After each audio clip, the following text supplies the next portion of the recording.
Qin Hanjin solemnly said. Moore has suffered too much. I don't know how he persevered without collapsing when he found out he was merely the second consciousness of Qin Fengqing. Princess Consort Zhen cried and said, when I learned that he severed his soul and dug out his eye to preserve Fengqing, I couldn't stop crying. This child, I don't know how he managed to survive.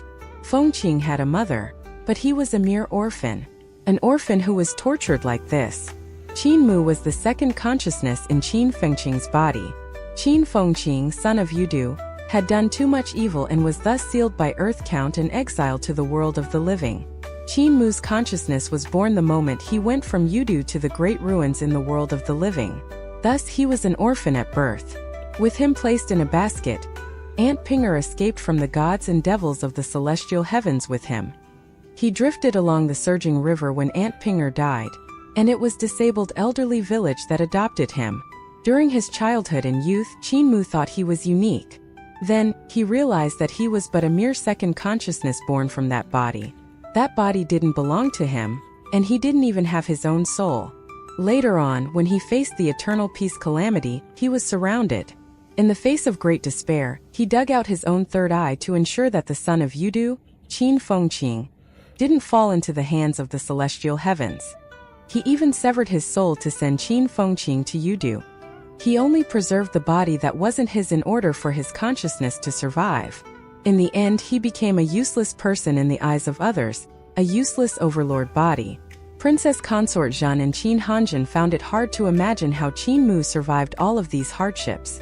It was hard to imagine how he was able to retain his vigorous spirit, search around and find this place.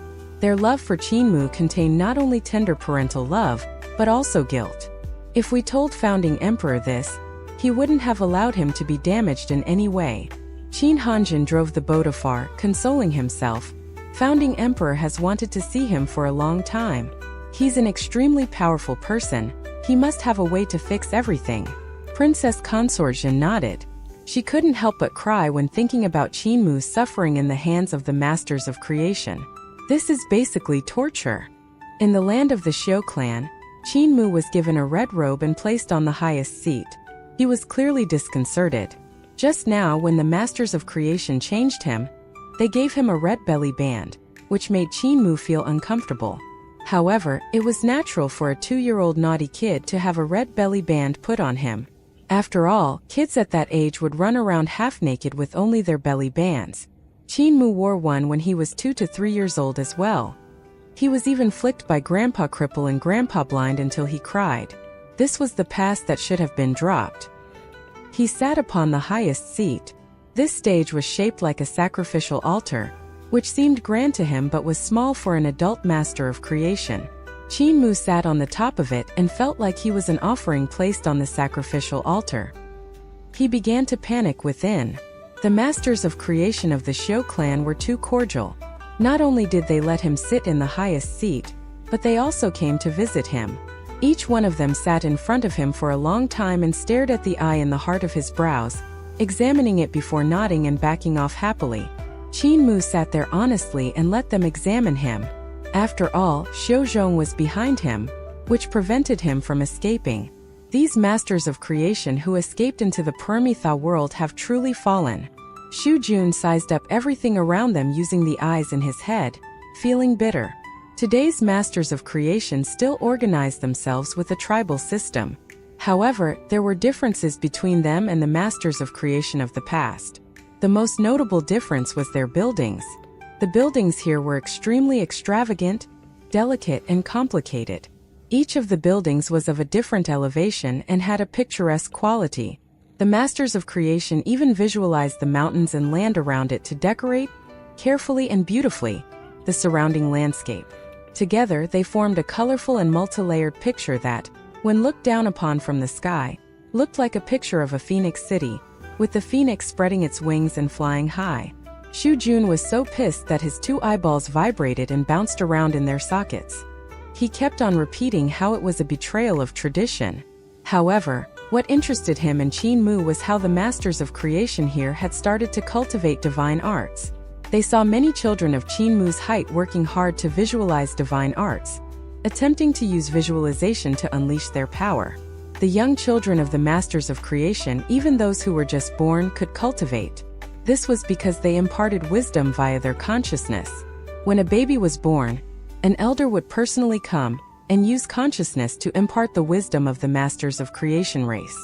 Thus, even babies who were just born could talk, write, and use consciousness cultivation, making them tough.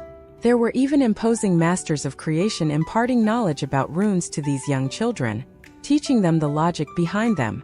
What surprised Qin even further was how the masters of creation, who he imagined to be brutes that smashed people with bone clubs, were learning how to forge divine weapons.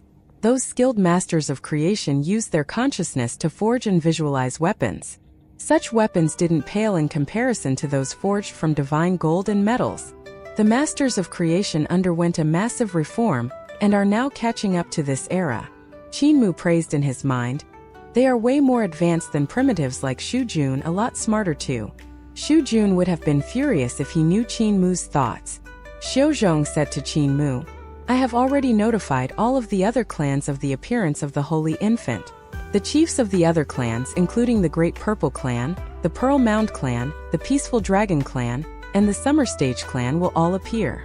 There will be great festivities. By then, each of the clan's chiefs will have small tests for you to determine if you really are the Holy Infant. Qin was nervous as he asked, Small tests? Are they dangerous? No, absolutely not. Xiao Zhong patted his chest, which made a sound louder than what drums could make, as he laughed. You're the Holy Infant, why would they dare to use tests that are too dangerous? Qin became at ease. Xiao Zhong continued. The common lord of all our clans will also be here to witness the festivities.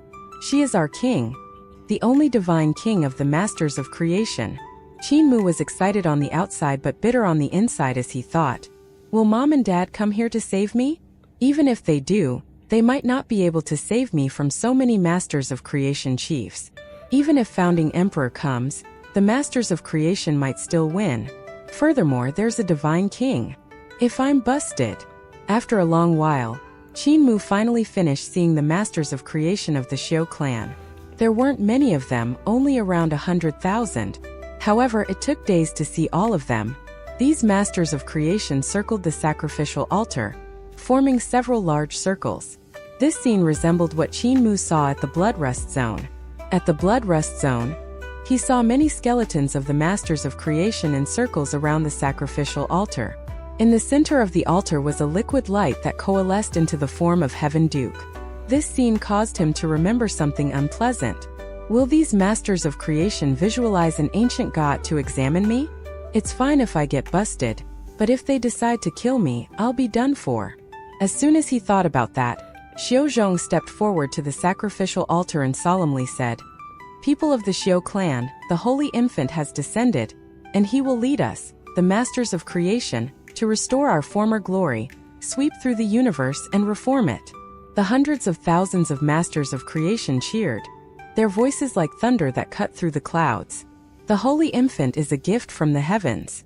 The neighboring carefree village has a big-headed weird infant who is arrogant and a killer of our people. However, the descent of the Holy Infant will allow us to eliminate the weird infant. Xiao Zhong shouted out, Everyone, worship the Holy Infant with me to help him grow, so that he can eliminate the weird infant next door. The hundreds of thousands of masters of creation followed along, and the grand primordium div. Iony stones in their brows revealed their glow. It grew brighter and brighter as multicolored rays of light moved through the air towards Qin, who was at the highest point on the sacrificial altar. Qin heart jumped. This was how they worshipped the Grand Emperor. In his head, Xu Jun's big head was furious as he scolded. When I was a king, no one worshipped me like this. This B*** took all of my glory and is regarded as the Holy Infant to be worshipped by you lot like the Grand Emperor. You lot lack discerning power and have offended me. Qin had already used the Grand Overarching Supreme Consciousness to lock the Grand Primordium Origin Stone, so no matter how much he howled, his consciousness couldn't get out. The Masters of Creation's visualization consciousness formed many rays of light that were about to condense into a light liquid that flowed towards the heart of Qin brows. Qin felt wave after wave of terrifying energy entering his brain, strengthening his consciousness.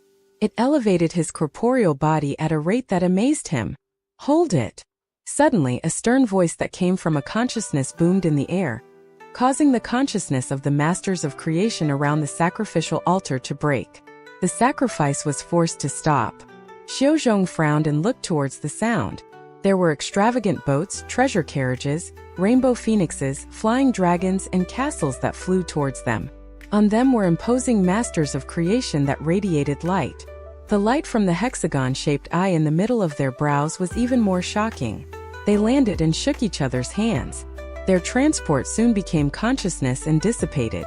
Holy Infant, they are the chiefs of the various clans. Xiaozhong whispered to Qin Mu before welcoming them and solemnly apologizing. You chiefs came from afar, yet I didn't welcome you. Please forgive me. However, why did you chiefs interrupt our sacrifice to the Holy Infant? An elderly white-haired master of creation wearing white robes tapped his staff and looked towards Qin Mu with an electrifying gaze. He solemnly said, It's unsure whether he's the Holy Infant. Why rush into things, Chief Xiaozhong? That thief Qin Yi has many tricks up his sleeves. The Holy Infant you found might be fake, a product of his deception. Xiaozhong said. In the prophecy, it was said that the Holy Infant would appear here with the origin stone. The heart of Mu Qing's brows has it, making him the Holy Infant. That elderly master of creation moved his head, which was larger than the sacrificial altar, forward to carefully examine Qin Mu's third eye. After a while he retracted it. The other chiefs also went forward to size up Qin Mu's third eye carefully. They all nodded and agreed. It's indeed the origin stone. Xiaozhong smiled. Since we've verified his identity, we should. Hold it. That white-robed master of creation shook his head and said, The prophecy also said that the Holy Infant would have a seal of authority with him to symbolize his supreme power. If he really is the Holy Infant, then he would have had the seal with him when he was born. That's right. The other chiefs continued. The prophecy also said that when the Holy Infant was born, he would have supreme power over the masters of creation. He would be born on the sacrificial altar, symbolizing it. This was the prophecy passed down generation after generation via the consciousness of our ancestors. It wouldn't be wrong. That thief named Qin is extremely sly and crafty. He said he wanted to borrow a piece of land then. Who knew that he was so greedy that he borrowed such a large plot of land? An angry chief went forward and gestured around, saying, Thief Qin said he wanted to borrow a small piece of land. In the end, a small piece of land meant 33 heavens. This fellow is sly. If this new Holy Infant that just appeared can't pull out the seal, he's a mole that Thief Qin placed within us. In the origin stone in Qin Mu's third eye, Shu Jun's big head cheered. That's right, this fellow is a mole. I'm the real Holy Infant you guys are looking for. Xiaozhong frowned and looked at Qin Mu on the sacrificial altar. Qin Mu had no choice but to pull out the Grand Emperor seal, saying, Is this the seal you guys are talking about? And the sacrificial altar carrying the seal. A giant sacrificial altar came out of his third eye and smashed onto the ground. Is it this one? Qin Mu was visibly hopeless. He cried in his heart, I really don't want to be your Holy Infant. I want to return home. I want to go back to Carefree Village. However, if I say it out loud, you guys will beat me to death. The chiefs of the various masters of creation clans came forward and almost crawled on the Grand Emperor's seal to check it. They also examined the Grand Emperor's sacrificial altar very carefully. After quite a bit of time, the chiefs stood up and looked at one another, discussing Qin Mu's validity. Could it be that the ancestors' third prophecy came true too? However, this fellow doesn't look like a master of creation. He even has an Adam's apple, like an adult of those hooligans. His eyebrows are like Thief Qin's too. Now that you mention it, he does look like Thief Qin. The more you look at him, the more similarities you can make out. Yet he has the seal, the sacrificial altar, and the origin stone. Thief Qin shouldn't be this sly, right? Even if he's this sly, there's no way for him to get the seal and the sacrificial altar, let alone the origin stone. Thief Qin is sly. One can't be too careful against him. Which one of you thought that small piece of land of his was this big? In the origin stone, Shu Jun was nervous and couldn't help but remind these chiefs. He wasn't born clutching the seal, nor did he descend on the sacrificial altar. Both of those things were gifts. The Grand Primordium Origin Stone was mine too. Be smarter. The various clan chiefs discussed it again. The white-haired elder from the Shatai clan said, "The matter regarding the Holy Infant is of critical importance. We must verify his body to ensure he's not a mole sent by Thief Qin. If we foolishly recognize him as the Holy Infant, Thief Qin will be laughing behind our backs." Xiuzhong nodded his head and said, "True, we can't be too careful about this matter. Even I don't dare to confirm his identity by myself, which was why I invited everyone here. Does anyone have a method to judge his validity? Everything else aside from the soul can be faked." The female master of creation from the Zili clan, Kanu, said, "Our clan's treasure is the 7 soul grass. It's a holy item visualized by my people after millions of years. Aside from swallowing souls, it can also recognize them. Previously, we used it to deal with that weird big-headed infant from the Qin family, but he munched it in half. Luckily, we still have the roots and stems." She carefully retrieved a stalk of grass with purple roots and stems. It was larger than normal grass, and it looked like there were purple yams growing on it. However, there were ferocious bite marks on the stem. This grass was created by the Zili clan's masters of creation after countless years of visualization. It was an extremely powerful holy item that was good at swallowing souls. However, it was at a disadvantage and was eaten by Qin Fengqing when facing him. Qin Fengqing was a fanatical man who came out of Carefree Village to slaughter the masters of creation. Kanu and her clan members worshipped this treasure to deal with him. In the end, it was bitten in half by him. Kanu and her clan members hurriedly took back the grass, but it had already been chewed upon by Qin Fengqing. This was also why the grass was said to not be tasty. It lacked vitality and energy after being stored away. Even when Kanu and her clan members worked together to worship it, the grass never recovered to its peak condition. Luckily, they were only using it to identify the age of Qin Mu's soul, which was easy for the grass. Kanu raised the grass, and it floated lazily onto the sacrificial altar in front of Qin Mu. Its purple aura rotated around Qin Mu before it flew into him to do the same inside. The grass weakly raised 2 of its stems. One of them stood vertically while the other drooped. The 7-soul grass claims that he's not 2 years old yet. Kanu put away the grass, proclaiming, "This confirms that he's one of us. I have seen human infants when they are 1 or 2 years old. They are basically nothing in size." Xu Jun was furious, and his brain jumped around on the origin stone's sacrificial altar, calling out, "Your stupid grass is useless. It can't identify his corporeal body. This guy's corporeal body is 30 years old." The chief of the Zhuqiu clan solemnly said, "Since the soul is real, he can't be fake." However, in the prophecy, the Holy Infant has a vast number of divine arts and great wisdom. "Holy Infant, can you allow us to test you?" Qin Mu helplessly agreed. "Everyone, please." Even if he objected to it, these masters of creation wouldn't have allowed him to object to it, so why not let them test him now? Anyways, Xiuzhong said there was no danger more than once, Qin Mu thought. Xiuzhong discussed it with the other chiefs to verify the tests, then said, "The Divine King isn't here yet. She should be here soon according to her speed. Does she have something to deal with? Why not wait a while for her? She will host the test." Dongming, Chunu, and the others nodded. At that moment, a phoenix cry echoed forth. The masses looked up and saw heavenly flowers falling from the sky. It was as if their petals came from a waterfall in the heavens. The rainbow phoenix pulled an unbelievably extravagant treasure carriage down from the sky. Wherever this carriage passed, a river of flowers would appear. This river was probably extremely long by now. The river of flowers dispersed, and the treasure carriage landed. The Divine King is here.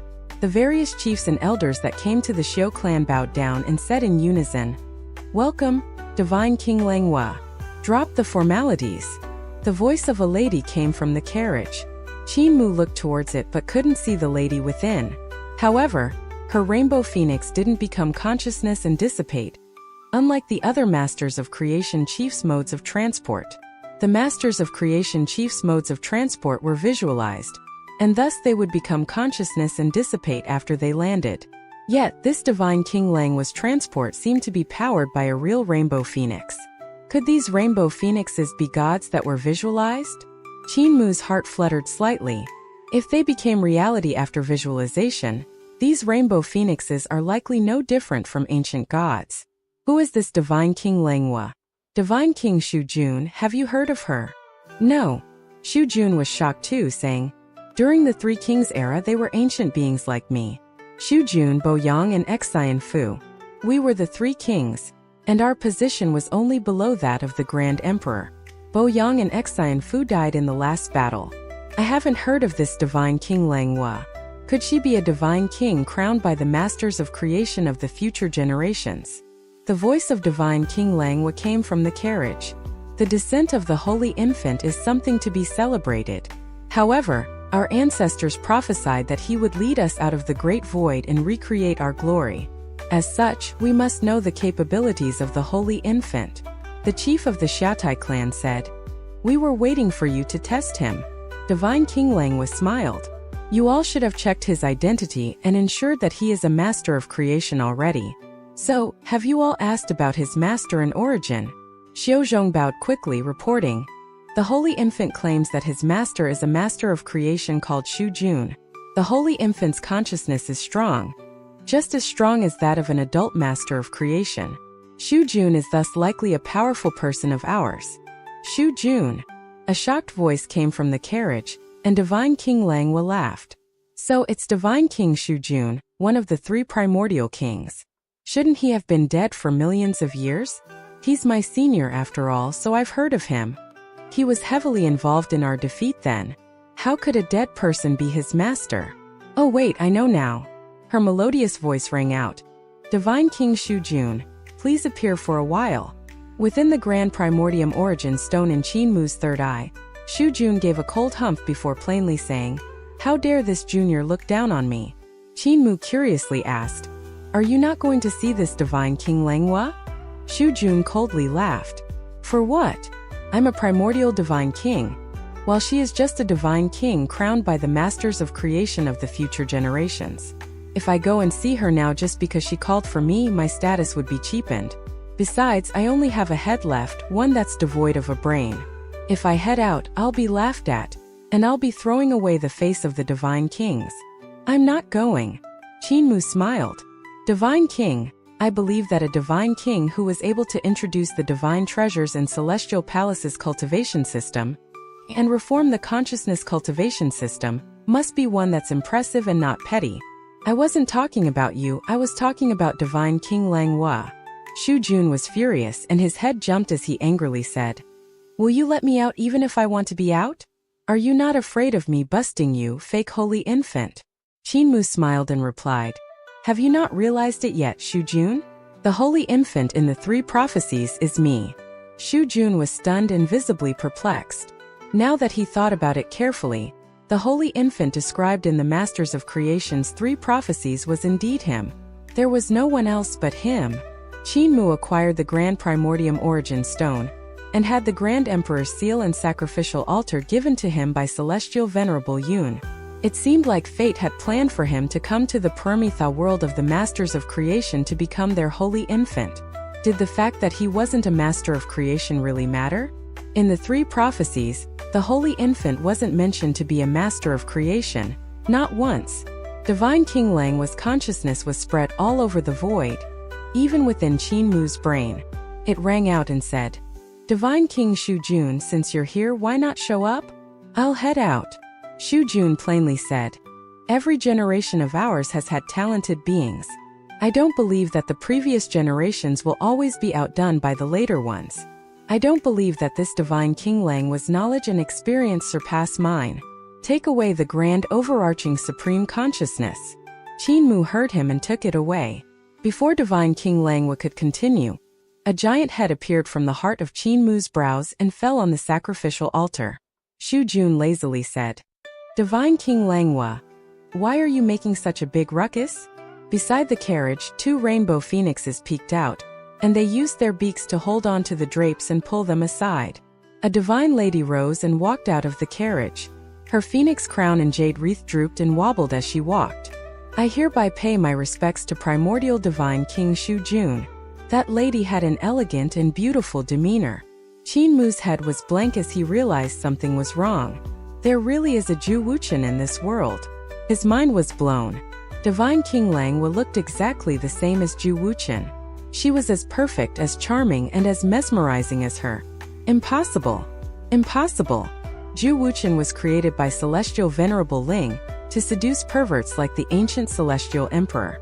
There's no way that such a beautiful lady exists in this world. Qin Mu's gaze fell on this divine king's breasts as he became more certain of his assertion. She must have been visualized. Those breasts. I mean, she is way too beautiful. Divine King Langwa's eyes shifted as she laughed. Divine King Shujun died in the battle at the Blood Rust Zone during the ancient primordial era. At that time we had already migrated to the Great Void. Hence, it's not possible that Divine King escaped to the Great Void because during that time, no one had told you where it was.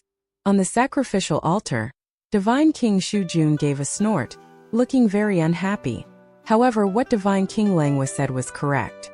Although they were being referred to as the Masters of Creation by the later generations and were viewed by them as the race of Masters of Creation, there were many different races among the Masters of Creation. The races belonged to different powers, with feuds among them. Wherever there were people, there would be a martial world. It was the same for the Masters of Creation. During that time, the three primordial kings were considered the stronger powers. Apart from them and the Grand Emperor, who was the most powerful, there were all sorts of other powers too. Each of them was fighting for power and gain. It was indeed a busy period. The three primordial kings were at loggerheads. Also, there was a big rift between them and the Grand Emperor. Moreover, there were people who submitted themselves to the ancient gods. Getting defeated, killed, and exterminated by the ancient gods wasn't coincidental but inevitable. At that time, Shujun had a messy reputation among the three primordial kings. It was true that no one ever told him where the Great Void was. Divine King Langwa pondered for a while and laughed. Divine King Shujun must have met the Holy Infant in the outside world and hidden yourself in his body, borrowing his consciousness, chi, and blood to be revived. Except you aren't completely revived, which is why your abilities are still weak. Shujun snorted again. He was very unhappy that this lady had guessed correctly again. He originally wanted to use his identity as a primordial divine king to put her down. However, he didn't expect her to guess his background within a few words. Instead, he was the one being put down. Divine King Langwa continued. Divine King Shujun is a guest from afar and has brought the Holy Infant along with him. Naturally, the Masters of Creation of the Permitha world have to receive you with hospitality. Men, please bring Divine King Shujun to his seat. He shall sit beside me. Xiaozhong stepped forward and lifted the head of Divine King Shujun from the sacrificial altar. Some men carried in a treasure seat, placing it beside Divine King Langwa. Xiaozhong then put the head of Divine King Shujun on the seat. The eyes of Divine King Shujun danced around. He wanted to speak but didn't know what to say to salvage some of his dignity. Qin Mu thought, this lady is formidable. She is able to subdue Divine King Shujun convincingly, not giving him room to maneuver. She is indeed the leader of the remaining survivors of the Masters of Creation, an existence that's able to put Founding Emperor in a deadlock until now. To be able to fight toe-to-toe with Founding Emperor and assimilate the system of divine treasures and celestial palaces to move along with the times. This Divine King Langwa was formidable in her knowledge, experience, ambitions, methods, and thoughts. During the Three Kings era, although the Masters of Creation ruled the universe, they were simply some primitive tribes. Under the leadership of Divine King Langwa, even though their status was unlike what it was in the past, they were much more advanced. Divine King Langwa stared at Qin Mu deeply, her voice resonating in his head. You are human, not a master of creation. Qin Mu felt a chill run down his spine as he nodded quietly. It was quite obvious that Divine King Langwa was able to guess that he wasn't a master of creation, so there was no use denying it. Shujun had admitted that they came from the outside world to the Permitha world. The Masters of Creation of the outside world were already extinct. Hence, Qin Mu clearly couldn't be a master of creation. With Divine King Langwa's intelligence, it was an easy guess for her. Don't worry, the third prophecy prophesied the coming of the Holy Infant, but didn't mention he had to be a master of creation. Maybe you really are the Holy Infant. The jade wreath on Divine King Lang's forehead gave out a soothing light as her voice continued to resonate in Qin Mu's head. However, if a human holy infant traveled to the ancestor spirit world, it's very likely that he would be killed by our enraged ancestors' spirits.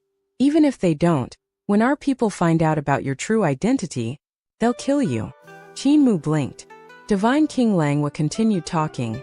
However, I can choose not to expose you. Even if you're exposed, I can use my position to protect you. I can also shield you in front of the spirits of our ancestors in the ancestor spirit world. However, before that, you need to pass my test and that of other chiefs. Qin Mu gave a grunt. He was also subdued by this lady.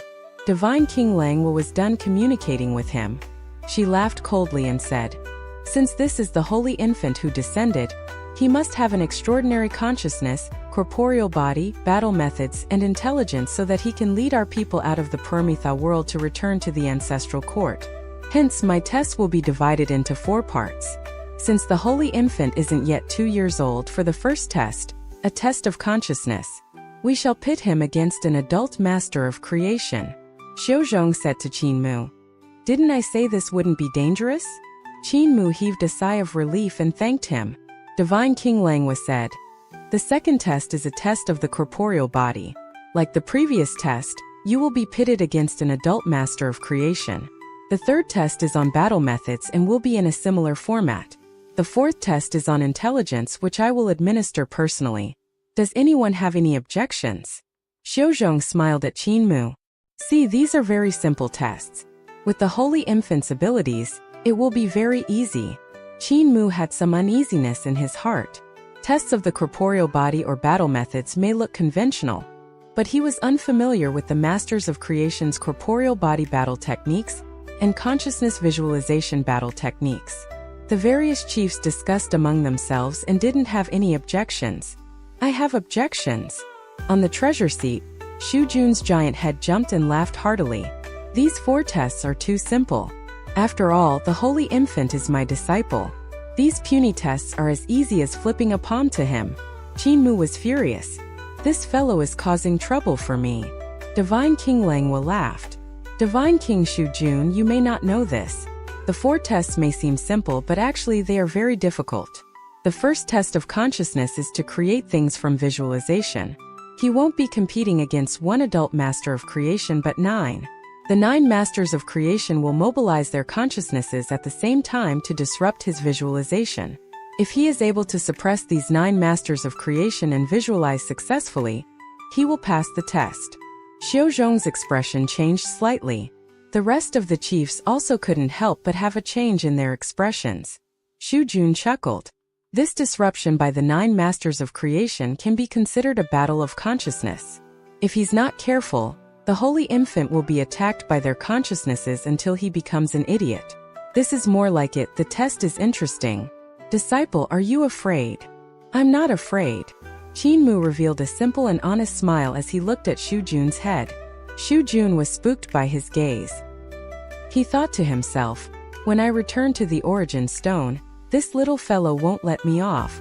However, I have no choice but to return, or else, who will supply me with qi, blood, and consciousness to recover my corporeal body? Divine King Lang gave a few instructions. Not long after, the various races selected 9 majestic-looking adult masters of creation. The item that the holy infant needs to visualize is the sacred artifact of the Xiao clan. Divine King Lang looked at Xiaozhong, who hesitated a while before raising his hand. A treasure slowly rose, and a pearl floated in front of Qin Mu. Xiaozhong said, "Holy infant, please watch carefully."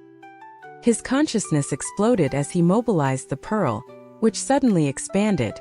Within an instant, it transformed into a world, floating above the sacrificial altar. Within that round world, there were land masses embedded on the interior walls of the pearl. The numerous mountains and rivers looked like they were carved out of beautiful jade. The bodies of the mountains and the river streams formed various magnificent runes. Countless mountain ranges rose and fell, the details of their structures incomparably intricate. The flow of the rivers and waterfalls of the mountains also formed different rune structures. Even the linkages between the various runes were extremely complicated. Most crucially, there was a god city in the center of the pearl, similar to the structure of the celestial palace of the Jade Capital City. There were even gods whose forms looked like the ancient gods. If one was to look carefully, they would see that there were limitless details hidden in the bodies of these gods. Cold sweat appeared on Shu Jun's forehead as he muttered, "Divine King Langhua, this little maiden, plans to make things difficult for the Holy Infant. Who? It should be to make things difficult for Qin Mu, this little fellow. Not to mention him, even I would have some trouble visualizing that. One would need to exert fine control over his consciousness for this. These masters of creation have abandoned our tradition. They have made a simple pearl so complicated."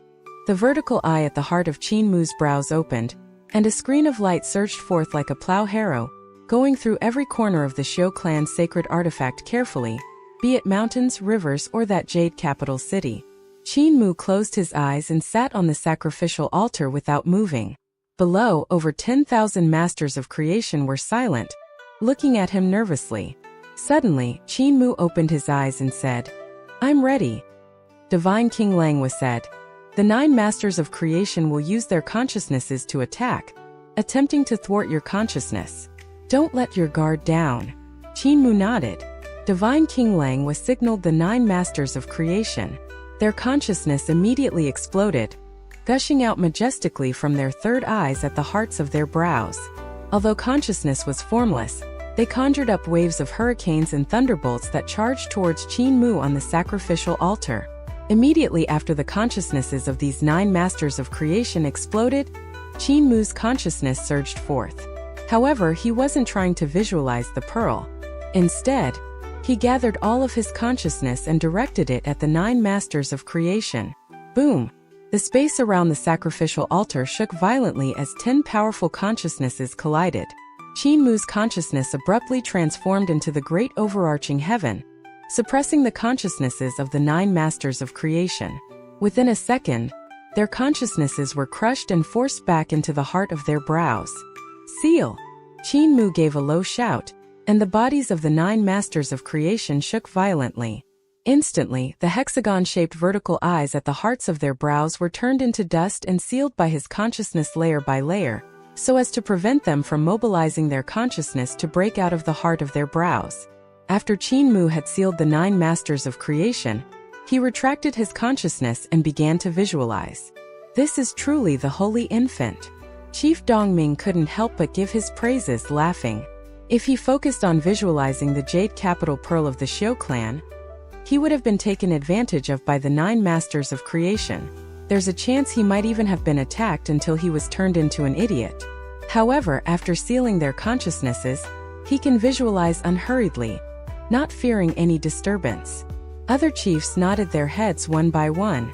Kenu said, "Now we shall see if he is able to visualize the Jade Capital Pearl." Before they could even finish their sentences, they saw countless mountains and rivers gushing forth from the void around Qin Mu. The geographical features of the scenery that emerged on after another were exactly the same as those in the Jade Capital Pearl. Not only that, but the image of the Jade Capital City also materialized. The gates, walls, houses, halls, and palaces were the same as the Jade Capital Pearl. Also, the gods whose forms looked like the ancient gods were visualized by Qin Mu. Their structures were intricate and complicated, even surpassing that of the Jade Capital Pearl. As though heaven is helping him. Many of the masters of creation gasped in shock, giving their praises. "This is more detailed and complicated than the Jade Capital Pearl. You are indeed the Holy Infant born from the Origin Stone. Please guide us." Shu Jun repeatedly rolled his eyes as he thought, "Had it been me, I would have been attacked until I became an idiot.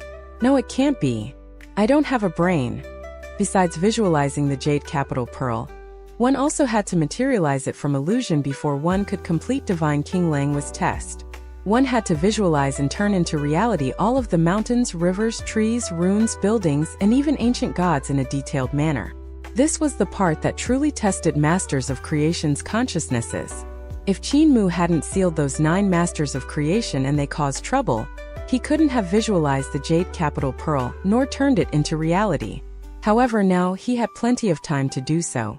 Consciousness flooded out of Qin Mu, who sat at the center of the Jade Capital Pearl. It was as if there were thousands of invisible painter hands with invisible brushes. He created an entire world in the pearl that looked more and more realistic as time went on. Long after that, he finally recalled his own consciousness and stopped visualizing. He walked through the pearl and went back on the sacrificial altar. The various masters of creation came to size it up carefully. They saw that the pearl Qinmu visualized was way smaller than the holy object of the Xiao clan. However, they found no flaws at all, just some minor differences between the ancient gods Qinmu visualized and those in the Xiao clan's holy object. Xiao Zhong laughed. Not bad, coming from the holy infant. Such a creation would make you an elite amongst us. Although the consciousness cultivation and the form of the gods and devils are slightly off, they are likely due to lack of knowledge, which isn't your fault, holy infant. At that moment he saw the ancient gods of the pearl moving. Each one of them moved in a different way and form, and the great Tao runes on them were different too. Not only that, but the 256 ancient gods each recited their own Tao scriptures in 256 different Tao languages, forming a grand Tao voice that came out of the pearl together. It was especially solemn and serious. Following the rumbling of the Tao voice, the runes, celestial bodies, mountains, and water bodies of the pearl gave off a glow, as if the pearl had coalesced a heavenly force and was giving off a shocking tremor. All of the chiefs got scared and backed off quickly. The jade capital pearl that Qinmu visualized radiated a light that projected over 1,000 acres worth of space. The runes and formation markings were projected too. In the end, another jade capital pearl of 1,000 feet radius was projected from the original one. However, only the interior of it was real, its exterior was an apparition. However, the apparition's runes packed power too. And the celestial bodies, mountains, and water bodies continued coalescing into something real. The jade capital city also appeared with all forms of gods and devils standing tall, murmuring different Tao languages.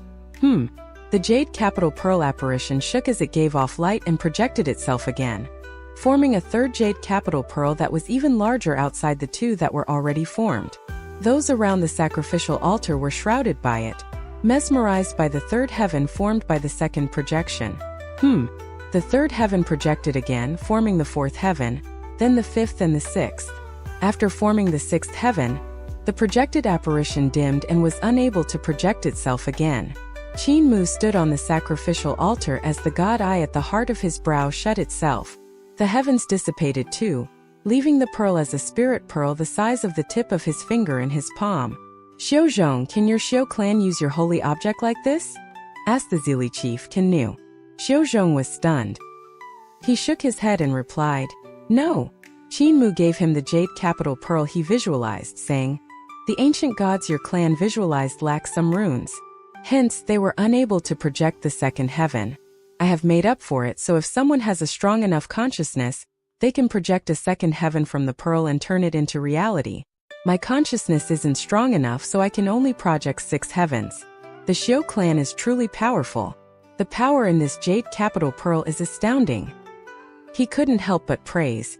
If I didn't have deep attainments in painting, forging, the arts, and algebra, I wouldn't have been able to visualize it. Impressive, Xiao clan. Xiao Zhong carefully picked up the jade capital pearl he visualized. He was still stunned. The jade capital pearl we visualized lacks that function. He quickly followed up, saying, With the ancient gods' runes, can one infinitely project? Qinmu shook his head, explaining, When I was visualizing due to time constraints, I could only calculate to 18 decimal places without error. That means that it can only project 18 heavens. After that, due to inadequacies in algebra, errors in projection will grow, and the heavens projected will lack power due to said errors. Xiao Zhong was stunned. Algebra. Qinmu nodded. Algebra. When masters of creation visualize simple things like a mirror, algebra isn't needed. However, for complex things like runes, algebra is needed.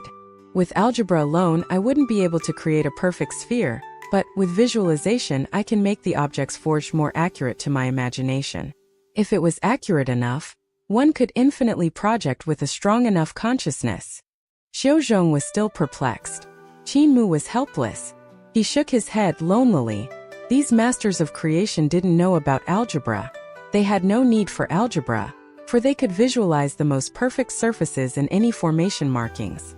Therefore, they hadn't developed algebra. However, visualization wasn't omnipotent. Algebra was needed when visualizing detailed structures. Divine King Langwa laughed. Since the first test has been completed, let's begin the second one, the corporeal body test.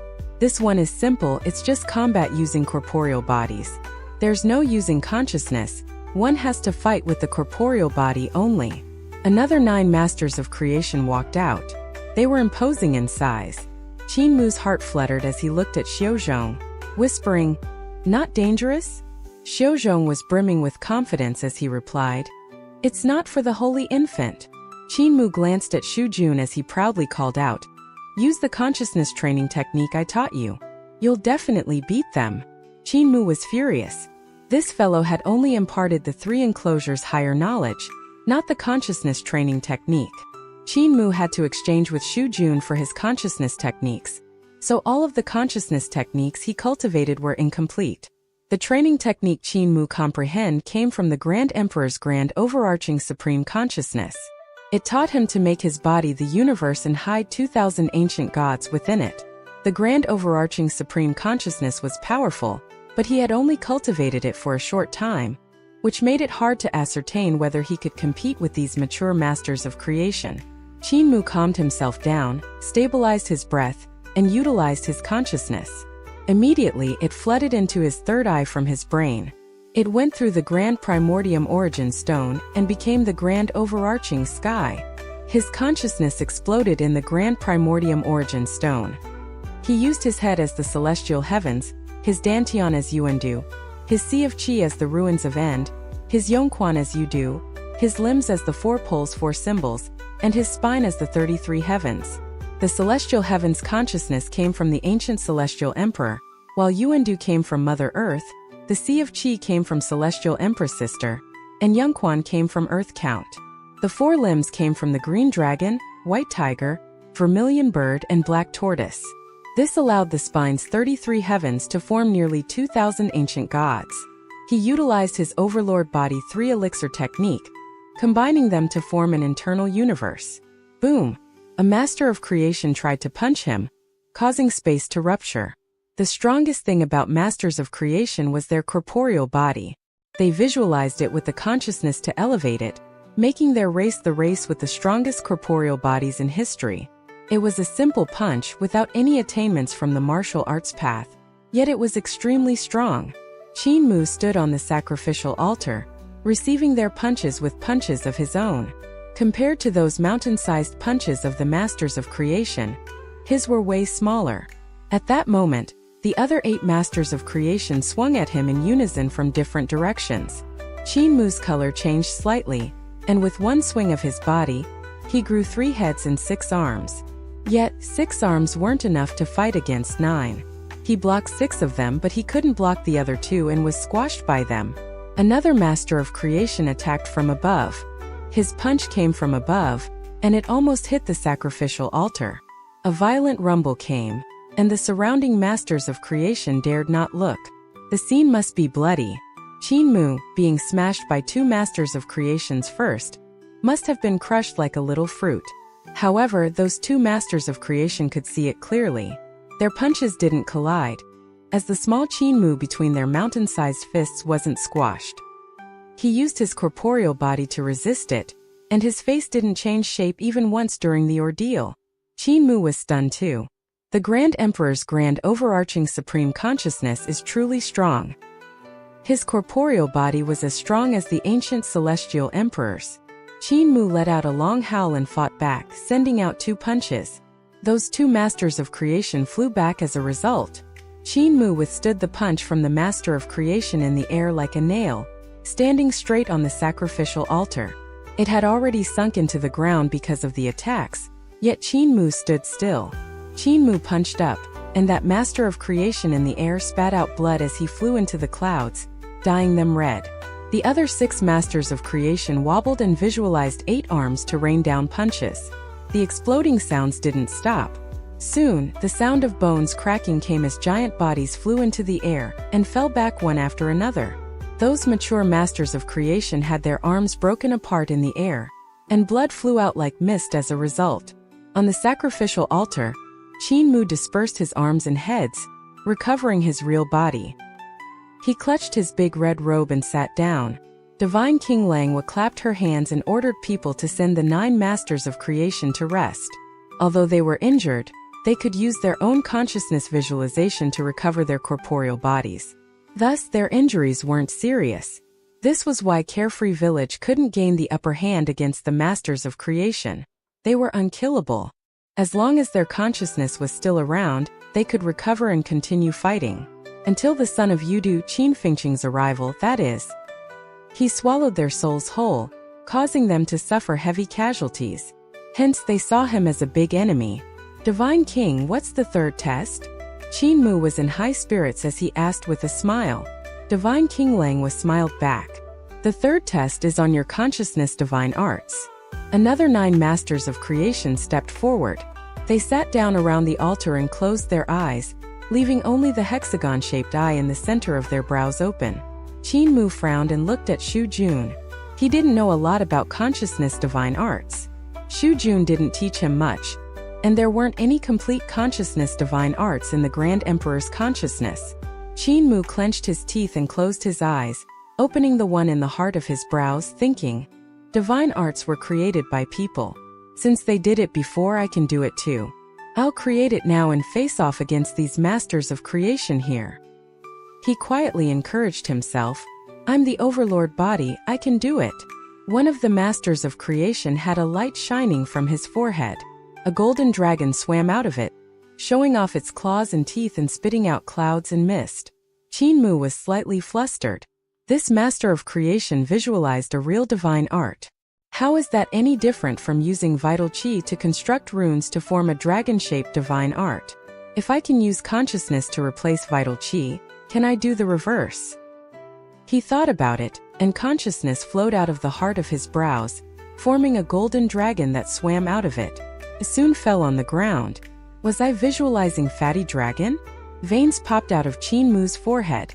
Every time he tried to visualize a dragon, the thing he visualized bore similarities to the dragon Qilin. He sat in his mind and decided to visualize the ancient gods instead. Ancient gods soon walked out of the heart of his brows and filled the sacrificial altar. Shu Jun quietly said, Be *starred, that's not how you use consciousness divine arts. The ancient gods Qin Mu visualized were only beginning to take shape when the 9 masters of creation's consciousness divine arts attacked. These 9 masters of creation sat still as their consciousnesses morphed into peculiarities like dragons, phoenixes, mountains and rivers that rushed towards Qin Mu. Qin Mu's consciousness was used, and the ancient gods on the sacrificial altar blocked the divine arts rushing towards him, killing their products. A divine dragon was ripped apart by a heaven duke he visualized. As it disintegrated, it became consciousness that rushed into Heaven Duke's body, forming a large sword that ripped him inside out. After Heaven Duke was ripped apart, the large sword became a disc that rotated around crazily. The Heaven Duke that Qin Mu had visualized was turned to ashes, its consciousness taken away. Qin Mu was shocked. Before he could come up with a countermeasure, the ancient gods he visualized were executed by the 9 masters of creation.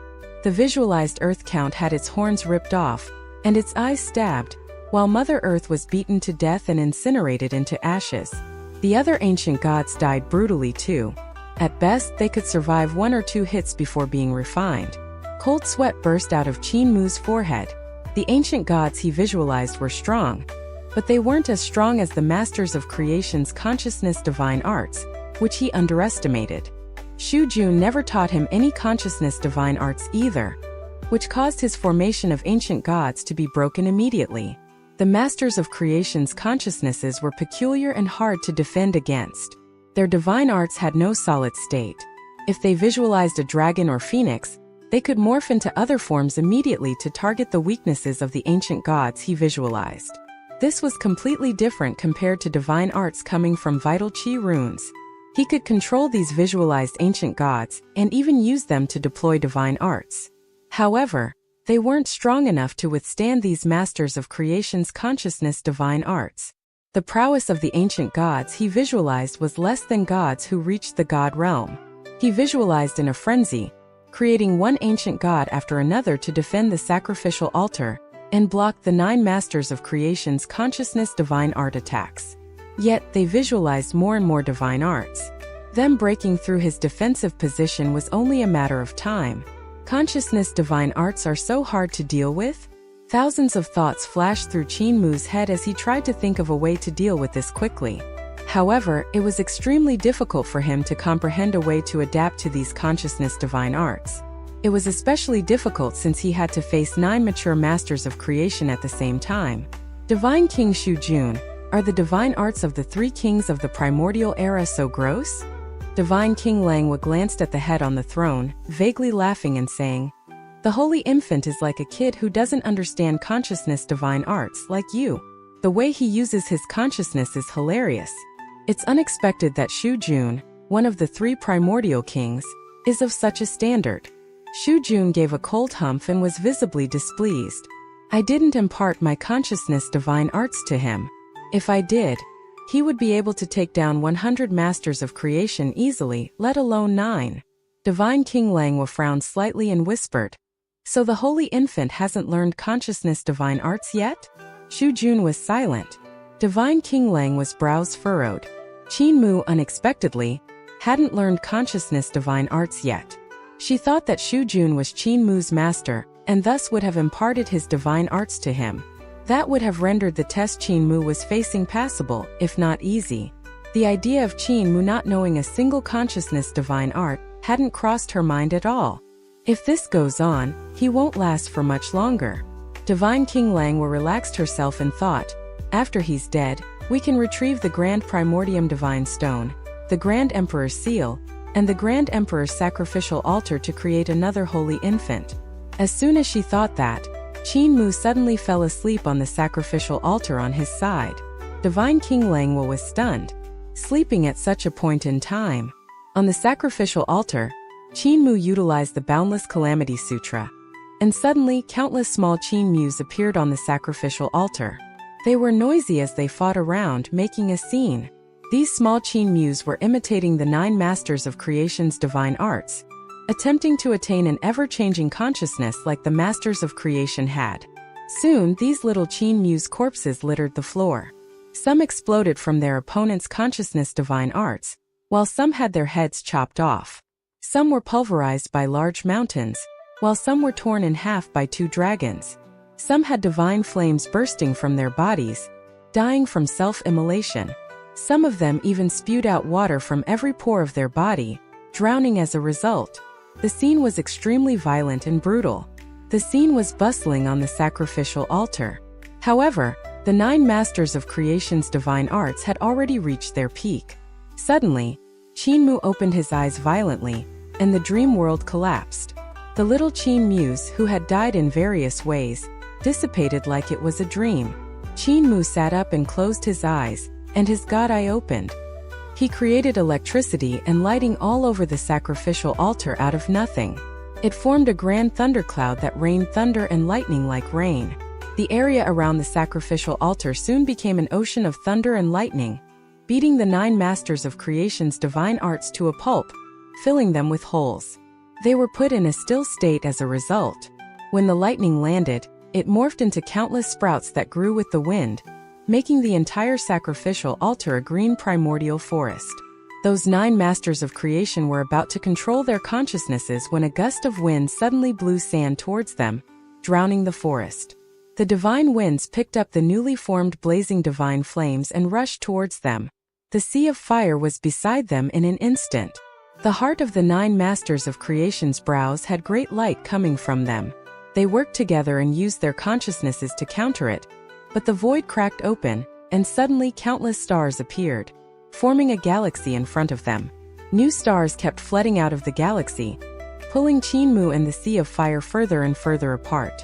At that moment, the Sea of Fire suddenly morphed into countless magpies that flew across the galaxy noisily. They formed a magpie bridge that spanned the galaxy. When the magpies created that bridge, they suddenly lifted their heads.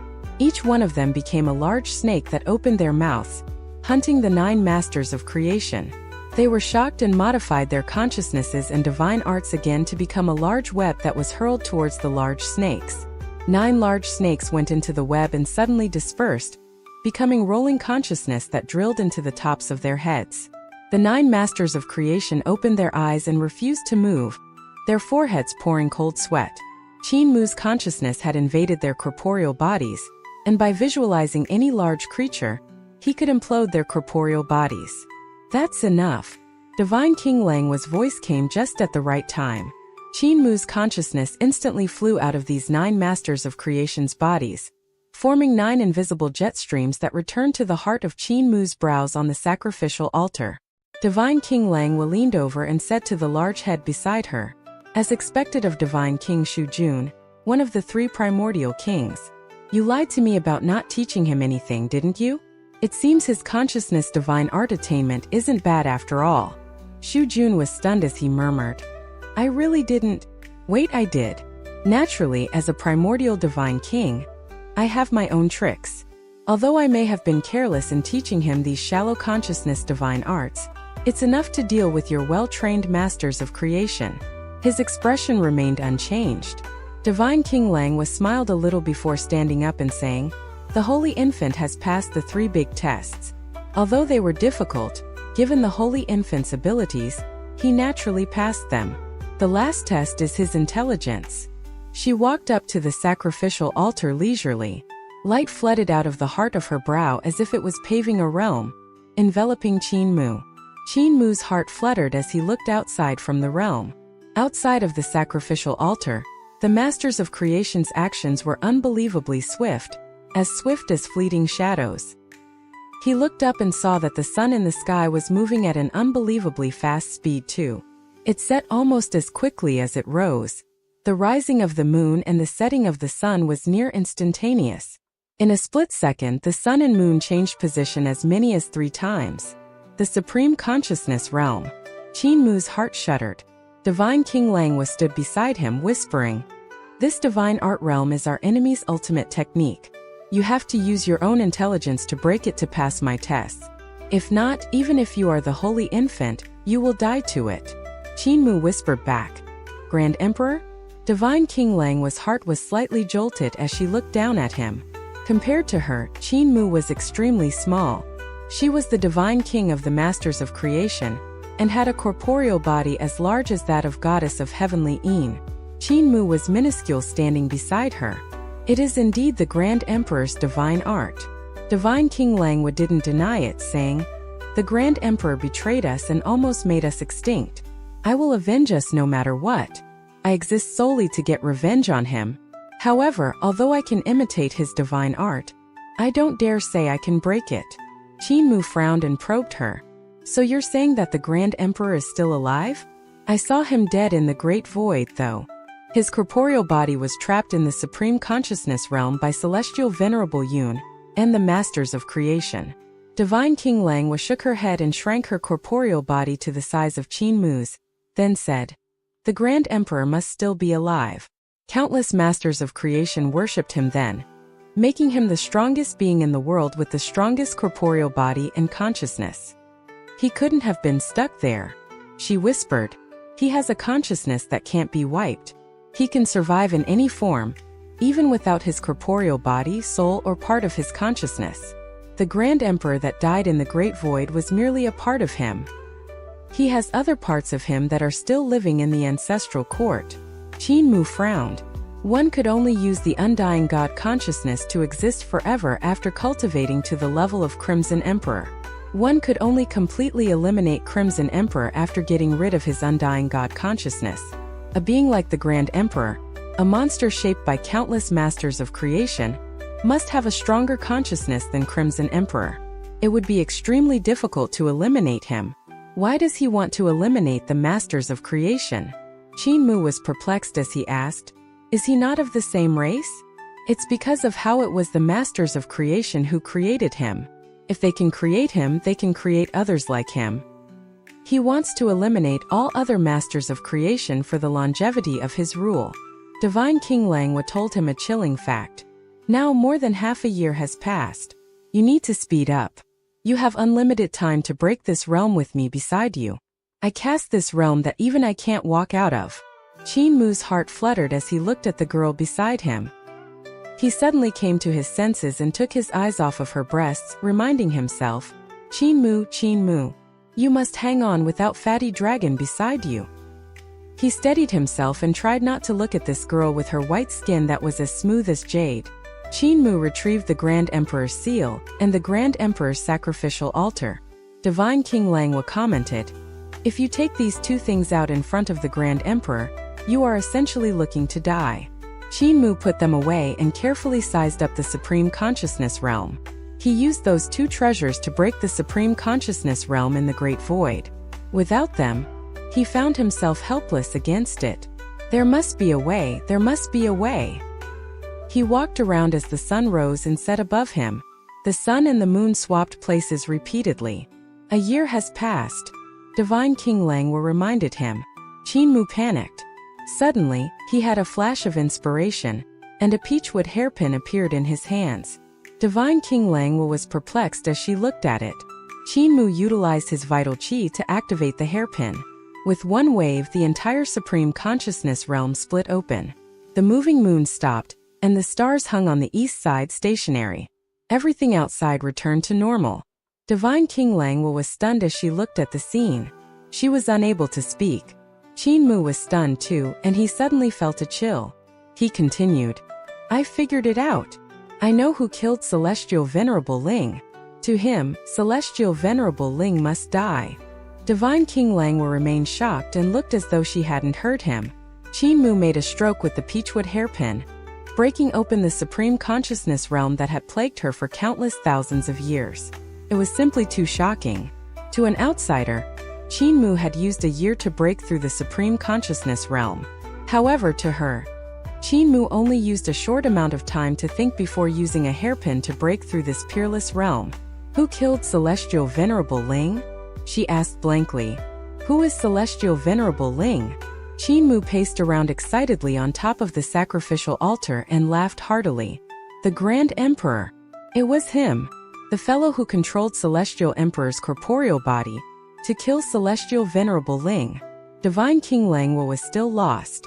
Who is Celestial Emperor? Qin Mu was ineffably excited. At times he balled up his fists tightly, and at times he waved the peachwood hairpin around while circling her repeatedly. The unchanging substance divine art of Celestial Venerable Ling could precisely suppress the Grand Emperor's Supreme Consciousness Realm. Actually, not just suppressing it, breaking it completely.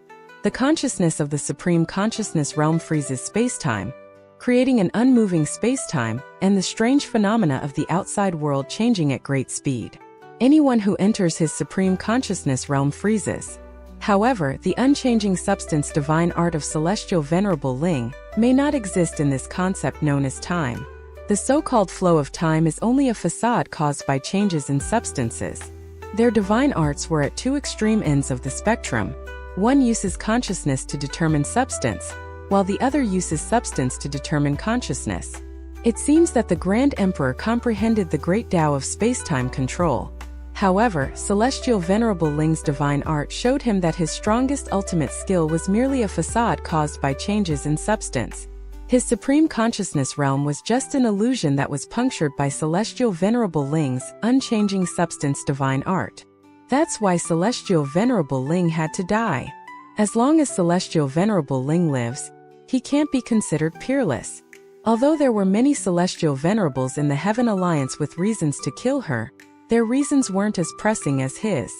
Therefore, the one who killed Celestial Venerable Ling, and the one that was in Celestial Emperor's body that was trapped in the Celestial River was the Grand Emperor. Divine King Langwa shook her head. She had some difficulties following his line of thought.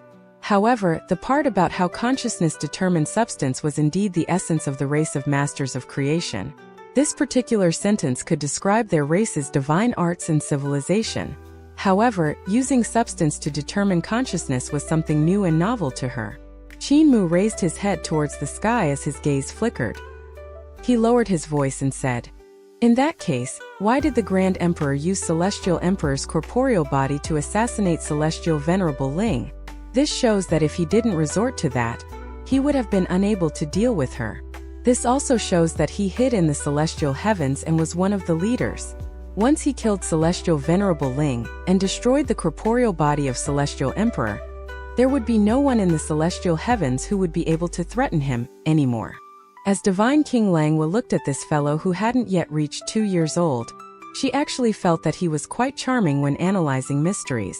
Just now, Divine King said that the Grand Emperor has a consciousness that is inextinguishable. Hence, he can survive in any form he desires. I have a conjecture.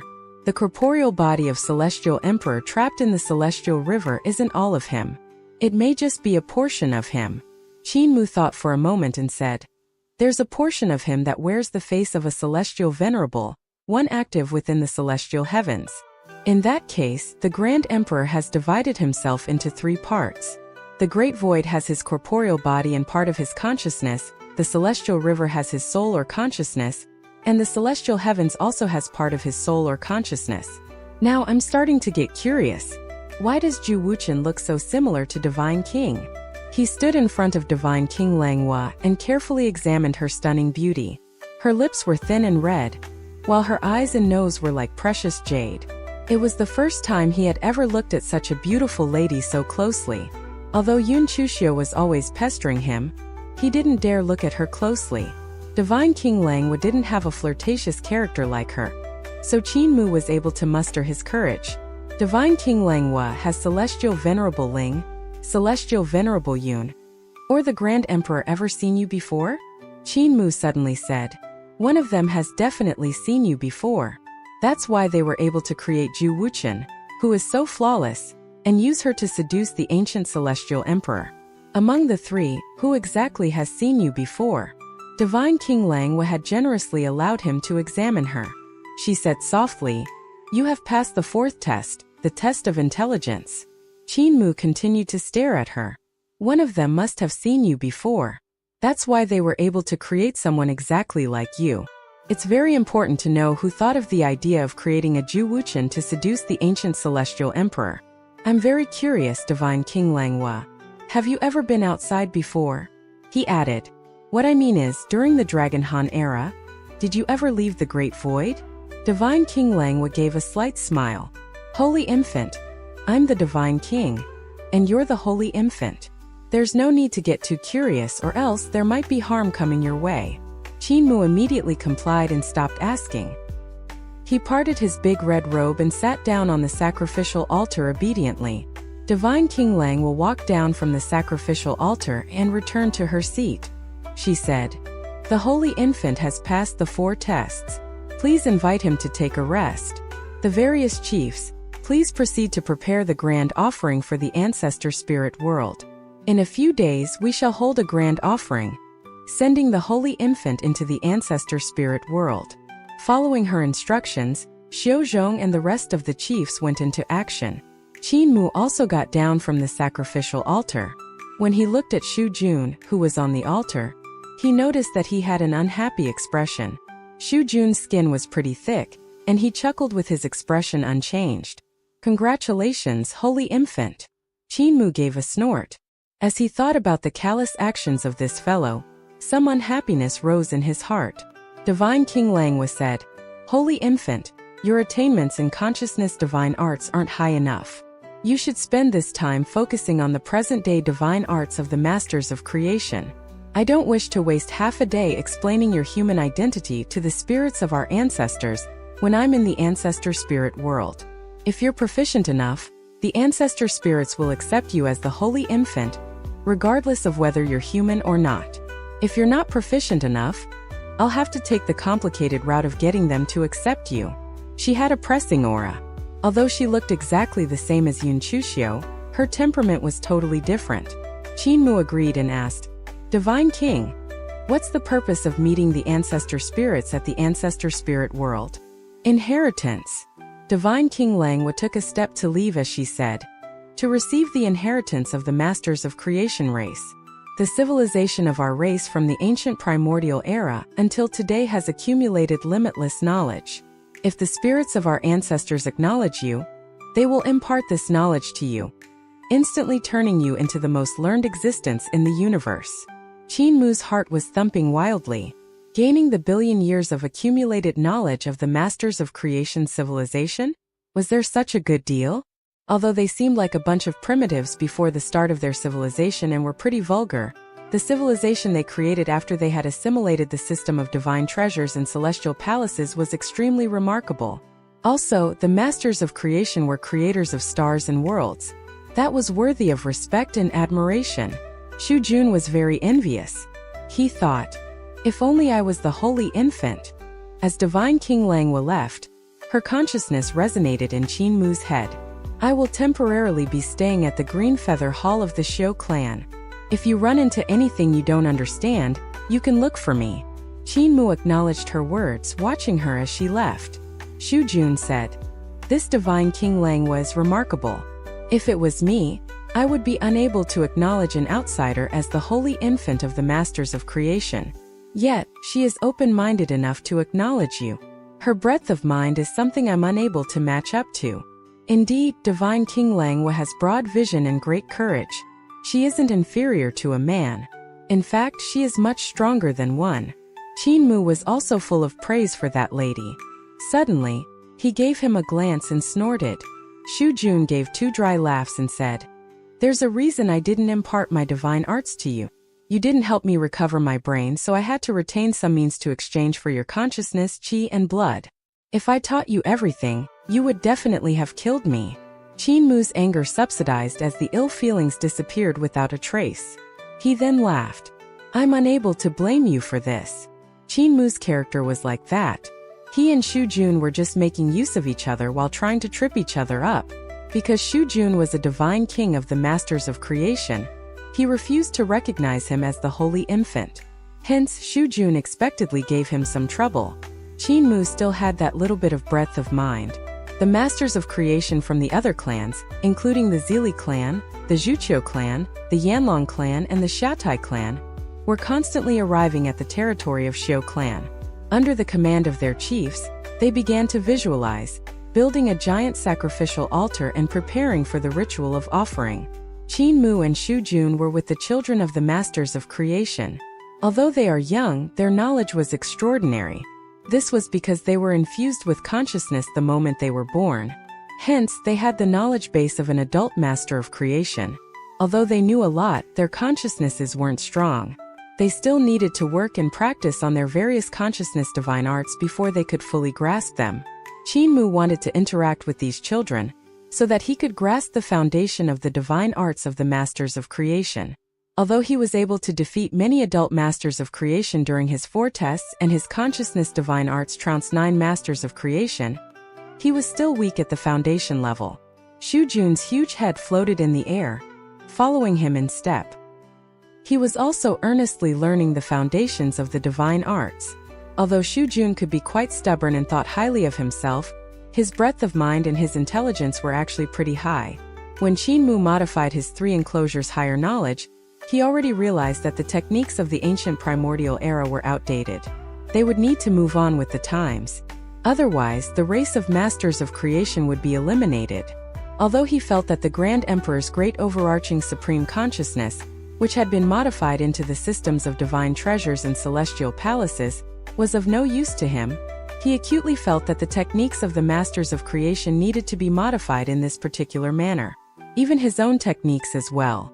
When Shu Jun saw the masters of creation of the Permitha world embarking on their reform, abandoning the traditions of the ancient primordial era, he wasn't angry at them for changing the cultivation system.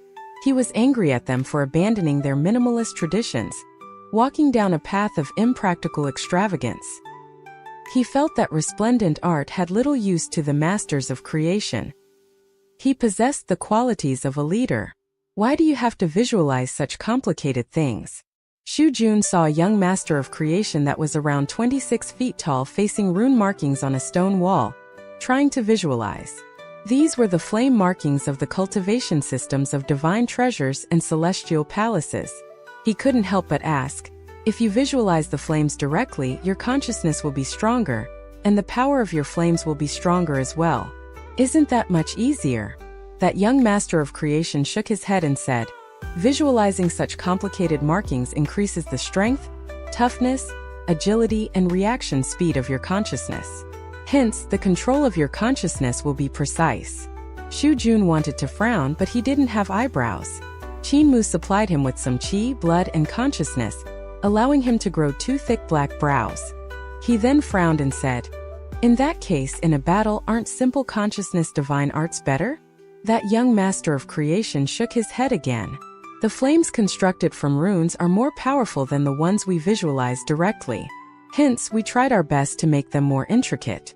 Shu Jun's eyes jumped from his sockets as he said angrily, "In that case, the reaction speed of your consciousness will be slower. Speed is the most crucial thing in consciousness divine arts.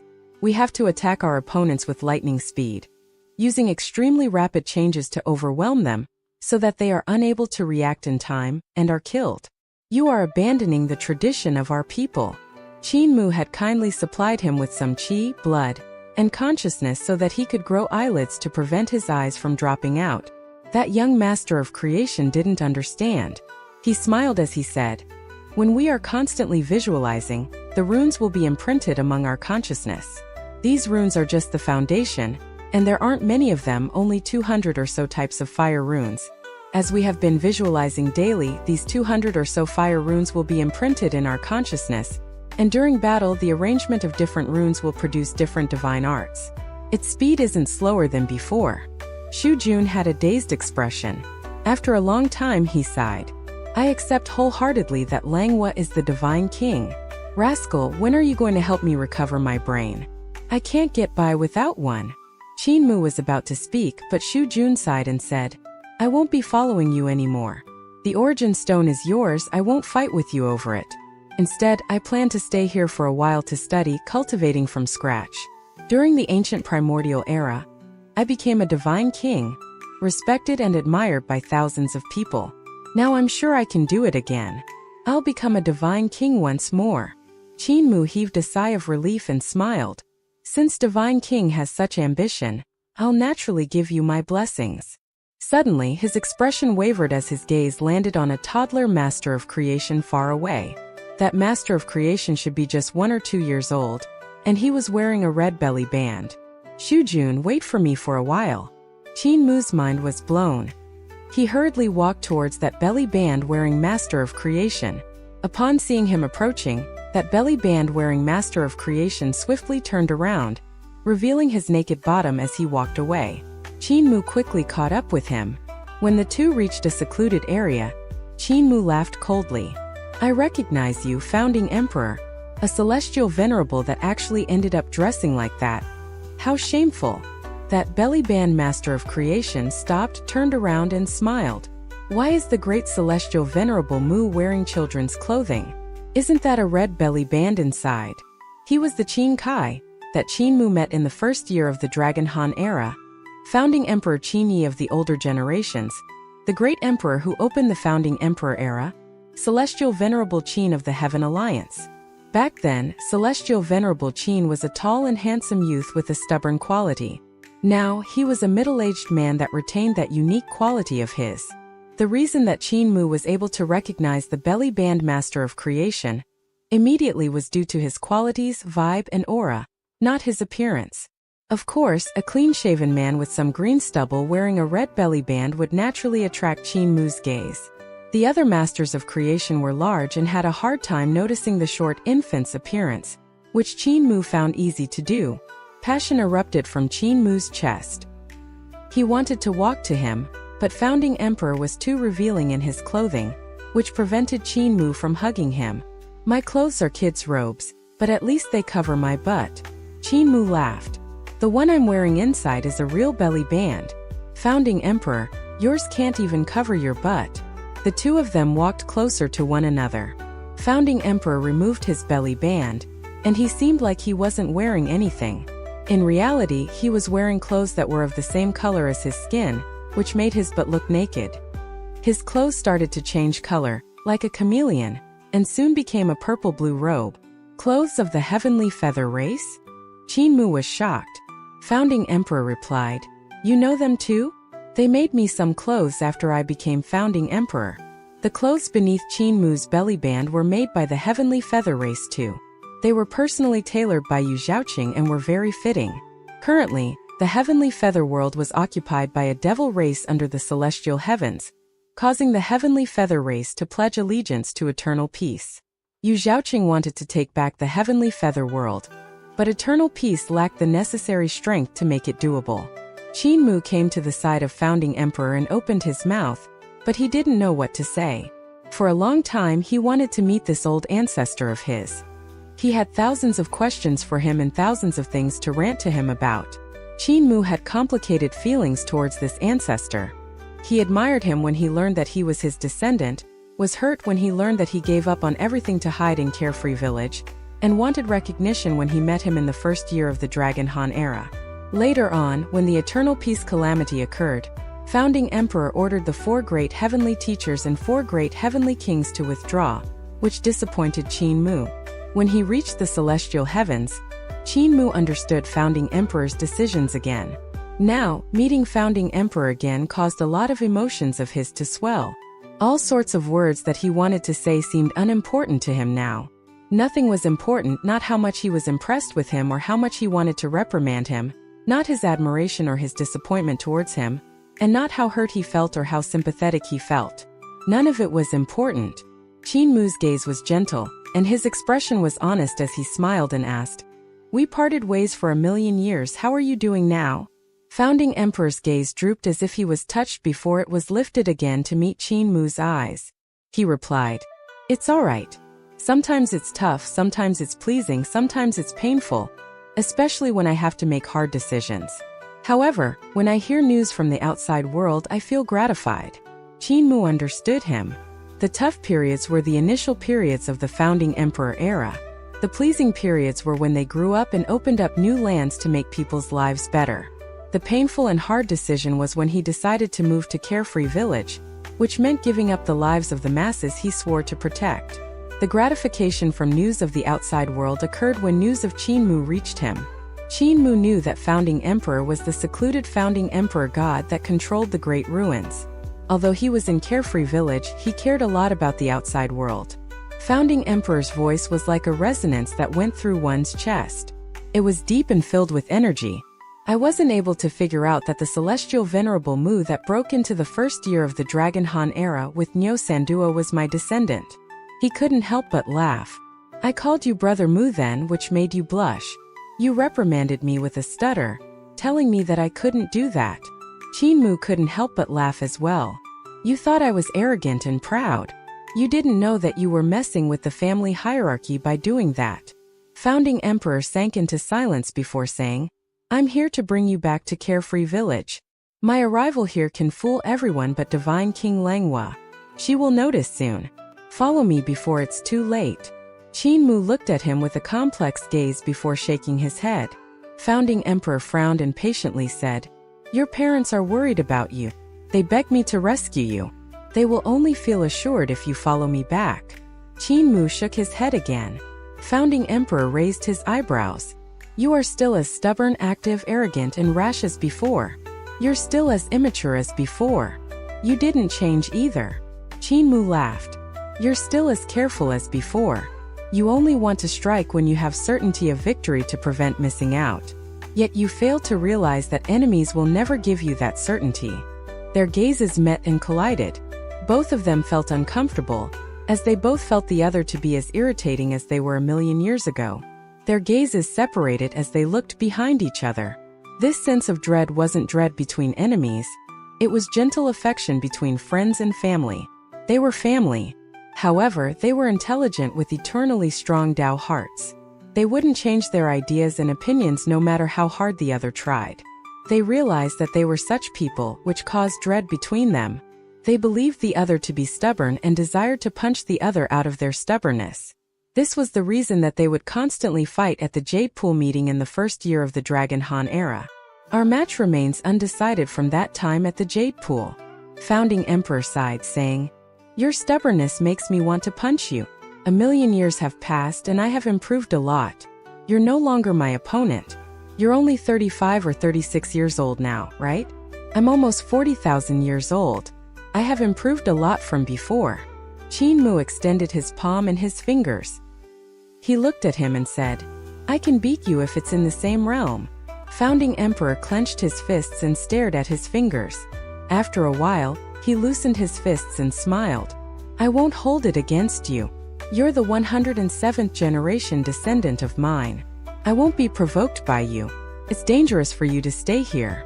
Although Divine King Langwa is a lady, she's extremely powerful. If she discovers your true identity, she'll threaten me with it.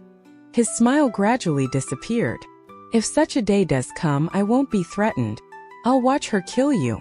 Qin Mu extended another hand. Both of his hands had their fingers interlocked as he said, Perhaps I can beat you up first. The veins on Founding Emperor's forehead rose as he clenched his fists once more. Qin Mu pulled back his hands and stopped trying to provoke him as he smiled. I'm now the holy infant of the masters of creation. There's no need to worry about my safety. You can return. Founding Emperor turned around and left angrily saying, I really want to press you against the ground and beat you up. Qin Mu laughed heartily. I have already fought many of the 10 celestial venerables of the celestial heavens. I'm fine with fighting you too. Founding Emperor leaped into the sky. Outside the Green Feather Temple, Divine King Langwa's expression changed, and her figure suddenly disappeared. She soon appeared in the vast Permitha sky above, looking forward quietly. In front, a middle-aged emperor stood in the sky. His chest violently jiggled as he turned around to look at her. Qin Yi. Divine King Langwa coldly laughed. Traitorous fellow. Why don't you run now that you've been discovered by me? Divine King, I'm in a bad mood. I hereby seek a fight. Please grant me that wish.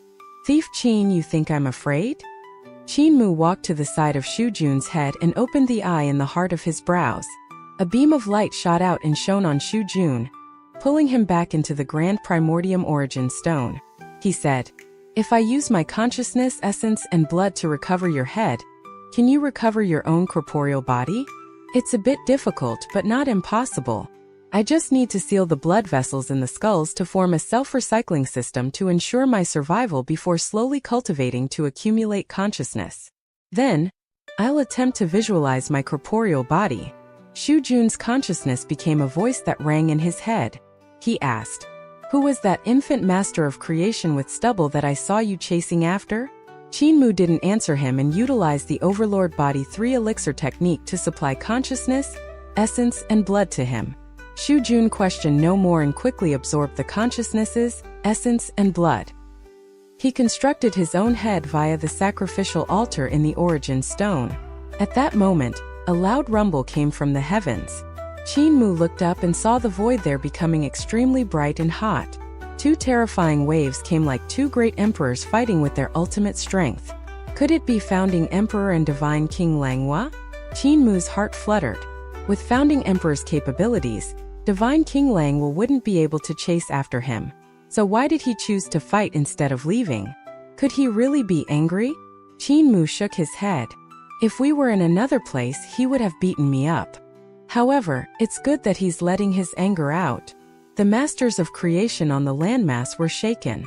Xiuzhong, Kenu, and the other chiefs led the elders into the air to join up with Divine King Langwa to work together to remove Thief Qin. The heavens were filled with action. Qin Mu wanted to jump in and spectate, but he was somewhat unwilling since he was supplying his essence, blood, and consciousness to Shu Jun. Founding Emperor has 33 heavens in one sword, and was nicknamed the number 1 sword path. Meanwhile, I have the number 1 sword skill. I really want to go up against him. He was unexpectedly excited within. The battle in the heavens lasted for 2 to 3 hours before beams of light descended, landing on the ground, one of which circled around in the air before landing in the Green Feather Temple. How's the battle going? Qin Mu was about to head to the temple to ask that when Kenu saw him and asked, Are you sick? Why are you so skinny? Qin Mu was about to explain when Kenu quickly retrieved her clan's holy object, the 7 soul grass, saying, It can heal and revive people. Just bite its stem and you can recover. 7 soul grass, heal the holy infant. The grass wasn't very happy and slowly extended a stem. It was clearly unwilling to let its stem be bitten. Qin Mu quickly said, I was just voluntarily supplying essence, blood, and consciousness to Divine King Shu Jun to help him recover his corporeal body. I'm not sick. I also have concentrated primordial liquid here to quickly recover my own essence and blood. There's no need for it. The grass quickly took back its stem and twirled around. A few leaves on its head fluttered. Qin asked, "Concentrated primordial liquid? What's that?" Qin retrieved a jade bottle and opened it. Qin smelled it and praised, "So it's called concentrated primordial liquid. Your knowledge is vast, holy infant." Qin was stunned and probed her. "You've seen it before? This is the water we used to water the holy objects. We had a lot in the past. Now not so much, for it's stored away by the divine king." Qin's heart pounded. According to Mother Earth, the liquid was a unique and special liquid that she used to root herself and nourish herself and her roots.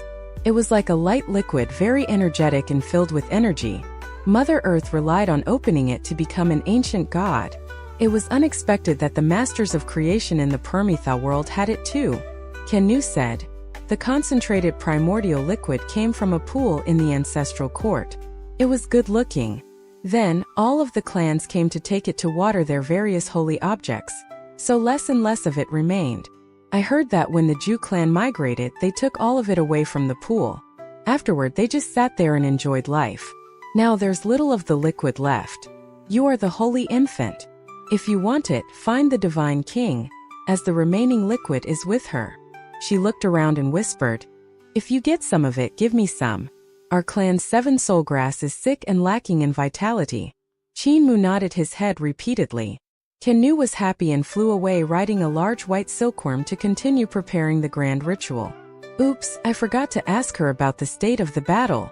Qin walked towards the green feather temple thinking, "If I asked Divine King Langwa about it, she should tell me.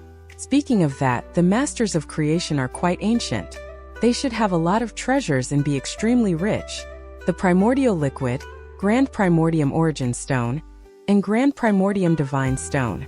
They have so many of these treasures that the younger generations have a hard time finding. They should have other precious treasures too then. Since I'm the holy infant, these treasures." The green feather temple was actually a large temple with wings. On the sides of it were wings made out of flesh with green feathers. It was capable of flight. Such uniquely marvelous structures were almost impossible to find outside. Yet in the Permethal world of the Masters of Creation, there were many such buildings. For example, Masters of Creation would visualize buildings with legs for ease of relocation. They also visualize plants with a bull's body to grow leaves that absorb the sun's energy to create meat. Qin walked to the front of the temple and carefully sized up the wings. He saw that the joints between the wings and the halls were made with a perfect blend of rock and flesh, which impressed him. The Divine King would like to invite the Holy Infant into the temple. The phoenix at the door ruffled its feathers and said to Qin. Qin thanked it and followed it into the temple. The temple was tall and vast, and it made people walking within it feel minuscule and fearful. Qin, however, was used to seeing the grand buildings of the Masters of Creation, and followed the rainbow phoenix quickly. The fact that Divine King Lang was summoned him to the back halls instead of the front surprised him. The temple was so large that Qin followed the phoenix for quite a while before they reached the back halls. "Sister, why haven't you morphed into a human?" Qin asked. That phoenix with beautiful feathers turned around and curiously asked, "Morph into a human? Do you mean morphing into a master of creation?" Qin thought about it and nodded. The appearances of the Masters of Creation were similar to humans, but they were taller and had a hexagonal-shaped eye at the heart of their brows. The rainbow phoenix shook its head. "I was visualized, and I cannot cultivate nor morph myself. When I was visualized, I was bound by my own power." Qin's brain boomed and shook his head. "Could you repeat yourself, sister?" The phoenix repeated itself, saying, "Being bound by my own power makes it hard for me to change. I can't open divine treasures nor use consciousness to cultivate. However, I can upgrade my blazing holy fire's power." Qin groggily mumbled, "Your form resembles that of the ancient gods. The Divine King is in front." The rainbow phoenix led him to the back hall, and Qin saw Divine King Langwa picking up water by the pool to cleanse her wounds. Her shoulder belts were loose as her shoulder was injured. Long bloody scars scarred it. Founding Emperor must have injured her. Her long hair was like a waterfall with glistening water that reflected bright light. The scene took Qin's breath away. Qin's breathing hastened as a result. The pool was filled with the primordial liquid. What a large pool. It was a pool to the masters of creation, but to Qin Mu it was a lake. The entire lake was filled with the primordial liquid. He really wanted to rush in and jump straight into the pool. You're barely 3 years of age, yet your heart beats so violently when you see a lady's shoulder? Divine King Lang saw him and lifted her shirt to cover her shoulder before asking him that. Qin Mu forced himself to retract his gaze from the pool, choosing instead to glance at it with curiosity. Divine King Lang would then realize that it was the pool, not her, that made his heart pound so violently. She instinctively gave off a weird expression, waved her hand and dismissed the phoenix. She then said, "Please follow me, holy infant." Qin Mu followed her and kept looking back at the glistening pool of primordial liquid. It gave off a mesmerizing glow that tempted him. After a few steps, her body shrunk to his size. Her hair covered her shoulders and had a dark glow to it as if it still wasn't dry. "Was this beautiful hair of yours washed with the primordial liquid?" Qin Mu was extremely envious. "The liquid is really nice. I want to have such a large pool of it too." Her dress covered her legs, and when she walked, Qin Mu could barely see it. She was barefoot, and her feet were beautiful to Qin Mu. These legs were washed with the primordial liquid too, right? It looks really nice. Qin Mu looked back at the primordial liquid pool while thinking about that. Divine King Lang was stopped, and Qin Mu almost collided into her. He stopped hastily. Divine King Lang vaguely smiled and said, "You seem to be more interested in that pool than me. A guy like you is rare. Before I was a divine king, many masters of creation ogled me. They tried all sorts of tricks to woo me. It wasn't until I became a divine king that they stopped. Yet, you seem to be more interested in that pool." Qin Mu probed her. "If I was interested in you, what would you do?" "Cut you open, of course." Divine King Lang lifted her hand and explained, "I would cut your nerve that decides what's right or wrong. You're only 3, yet you have such thoughts already. How are you supposed to be the holy infant? If I cut you, you would spend all of your energy on comprehension and cultivation, which would allow you to lead us to get revenge against the Grand Emperor." Qin Mu was shocked and said solemnly, "Divine King, this is why I like that pool. I'm only 3, so even if you're enchanting and charming, I won't have any weird thoughts." Divine King Lang revealed a smile and continued walking forward. She softly said, "Don't be scared. As long as you think for us, I won't do anything to you. After all, you are the holy infant in our prophecy." Qin Mu followed her quickly, interrupting her. "Are you injured, and is it serious? Who hurt you? I'm skilled in medicine. If you don't mind, you can take off your clothes so I can heal you. In the Permitha world, the only being who can hurt me is founding Emperor Qin Yi." Divine King Lang continued, "Although he injured me, he suffered too. He'll have to stay in bed for several days after returning in order to recover. As for my injury, you can't heal it, only the pool can." She fell into silence for a little bit before saying, "However, the pool is finite and will be gone eventually. When I get injured, then, there will be nothing to treat me." Qin Mu hesitated, not knowing whether he should ask for some of it. "If you like it, go get some of it for yourself later." Divine King Lang seemed to have read his mind as she said, "This pool isn't mine after all, it's ours. I just took it for myself. You are the holy infant, so you can use the pool water." Qin Mu expressed his thanks. Divine King Lang continued, "You came here to probe about founding Emperor Qin Ye's injury by beating around the bush, right?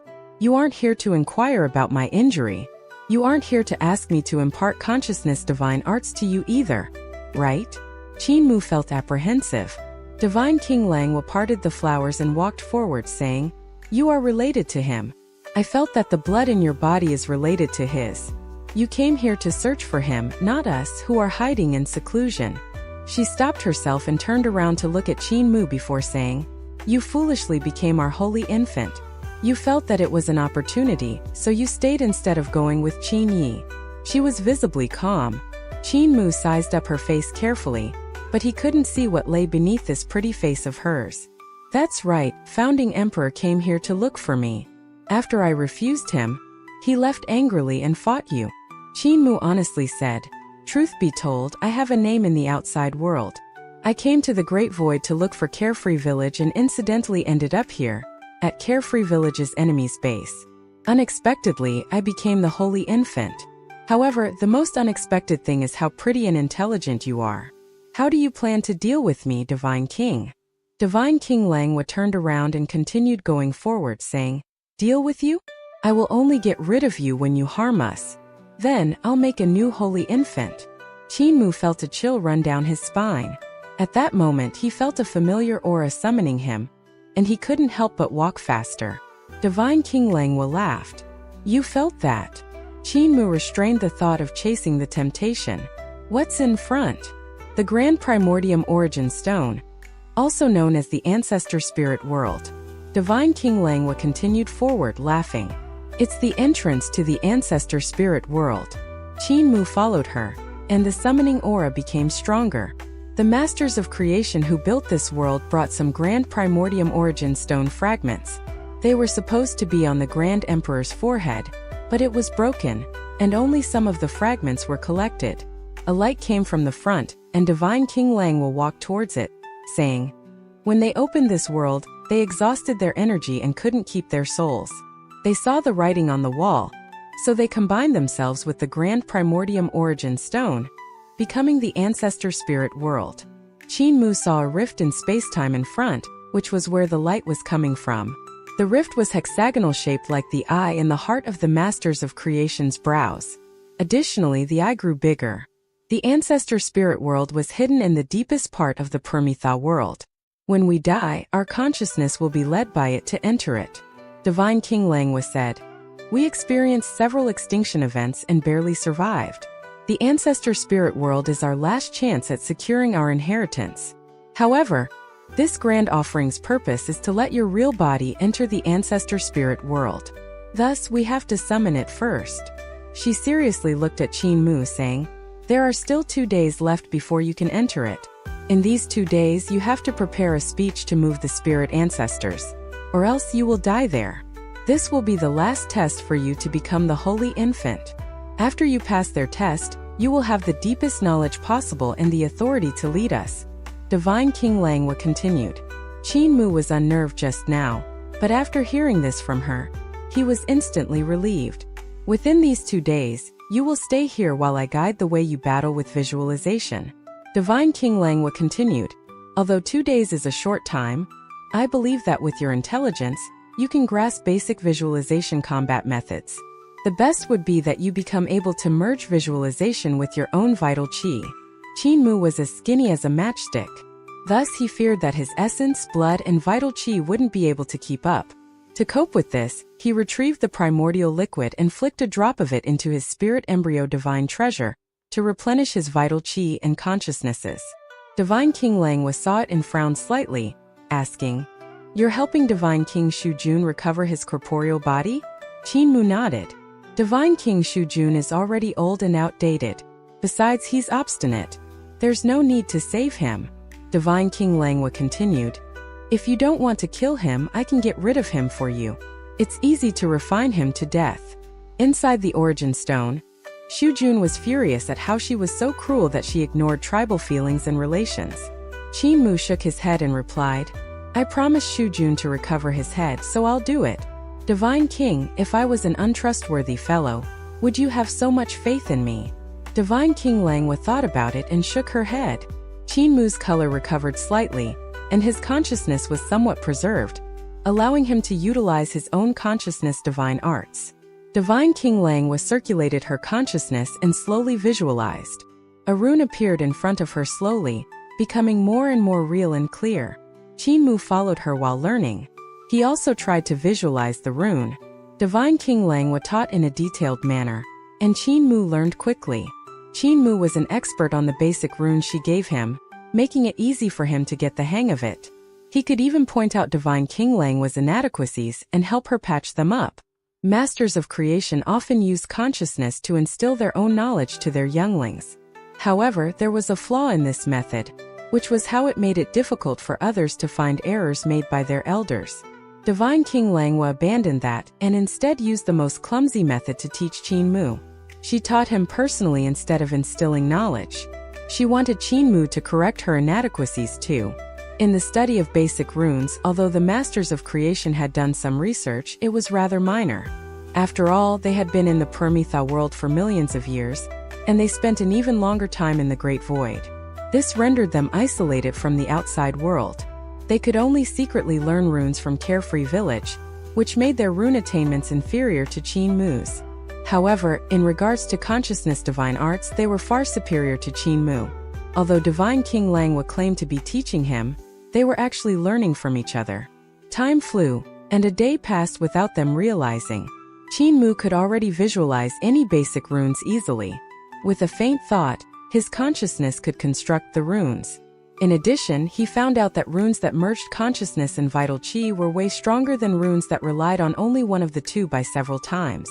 In the Green Feather Temple, Divine King Langwa visualized a green snake with a graceful demeanor. She stood on its head, and it lunged to fight Qin Mu. Qin Mu stood on a white snake that he had visualized and visualized various divine arts to defend himself. Combining the paths, skills, and divine arts, he comprehended to enhance the divine arts' power. Both of them visualized various consciousness divine arts. With the wave of their hands, heavenly flowers fell from the sky, and the stars struck. With a movement of their consciousness, heavenly fire descended and incinerated things. With another movement of their consciousness, meteors rained and the ground shook. They visualized doors that contained worlds, and their snakes carried them through the doors, drifting through their visualized worlds. They cruised the mountains, seas, glaciers, and swamps, appearing and disappearing unpredictably. In the end, the two giant snakes crisscrossed, their bodies curling around one another as they grew taller and closer together. All sorts of visualized divine arts flew around them, which morphed into all sorts of peculiarities that constantly collided and annihilated one another. Qin Mu's visualized divine arts were ever-changing. He merged visualization with the great Taoists of the ancient gods, merging it with post-celestial great Taoists to diversify his tricks and confuse Divine King Langwa. The entangled snakes also made them closer, causing more violent collisions of divine arts. Soon they were right in front of each other, the two encircling snakes looking like two stars orbiting one another. Their blows became more intense, and their divine arts became more and more unique. Suddenly, a flower bud was visualized in Qin Mu's hands. It bloomed with magnificent red and brilliant purple colors that were mesmerizing. The petals grew in number as they bloomed externally. The stamens appeared out, and the flower's fragrance rushed towards their noses. Divine King Langwa saw a flaw and booped Qin Mu's forehead with her finger, invading his body with her consciousness. At that moment, the beautiful fresh flower was sent to her face. Qin Mu smiled and said, "This is for you." Divine King Langwa was stunned. She retracted her finger and her consciousness, plainly commenting, "This was a contest. I wanted to test your cultivation after these 2 days. Yet you were distracted. You disappoint me." She took the beautiful flower from Qin Mu's hands, turned around and smelled it. Its fragrance was calming. Divine King Langwa revealed a smile and walked down from the green snake's head, barefoot. She said, "Can you not do this next time? Can you follow me quickly? It's time for the grand offering already." Qin Mu hurriedly jumped off the white snake's head and followed her. Behind them, the two snakes continued to entangle themselves, refusing to separate. They swam into the temple's forest with their necks entangled. Qin Mu came to the pool of the primordial liquid and took out a few jade bottles to collect some of it. Divine King Langwa saw this, shook her head and said, "Your bottles are too small. How much can you store?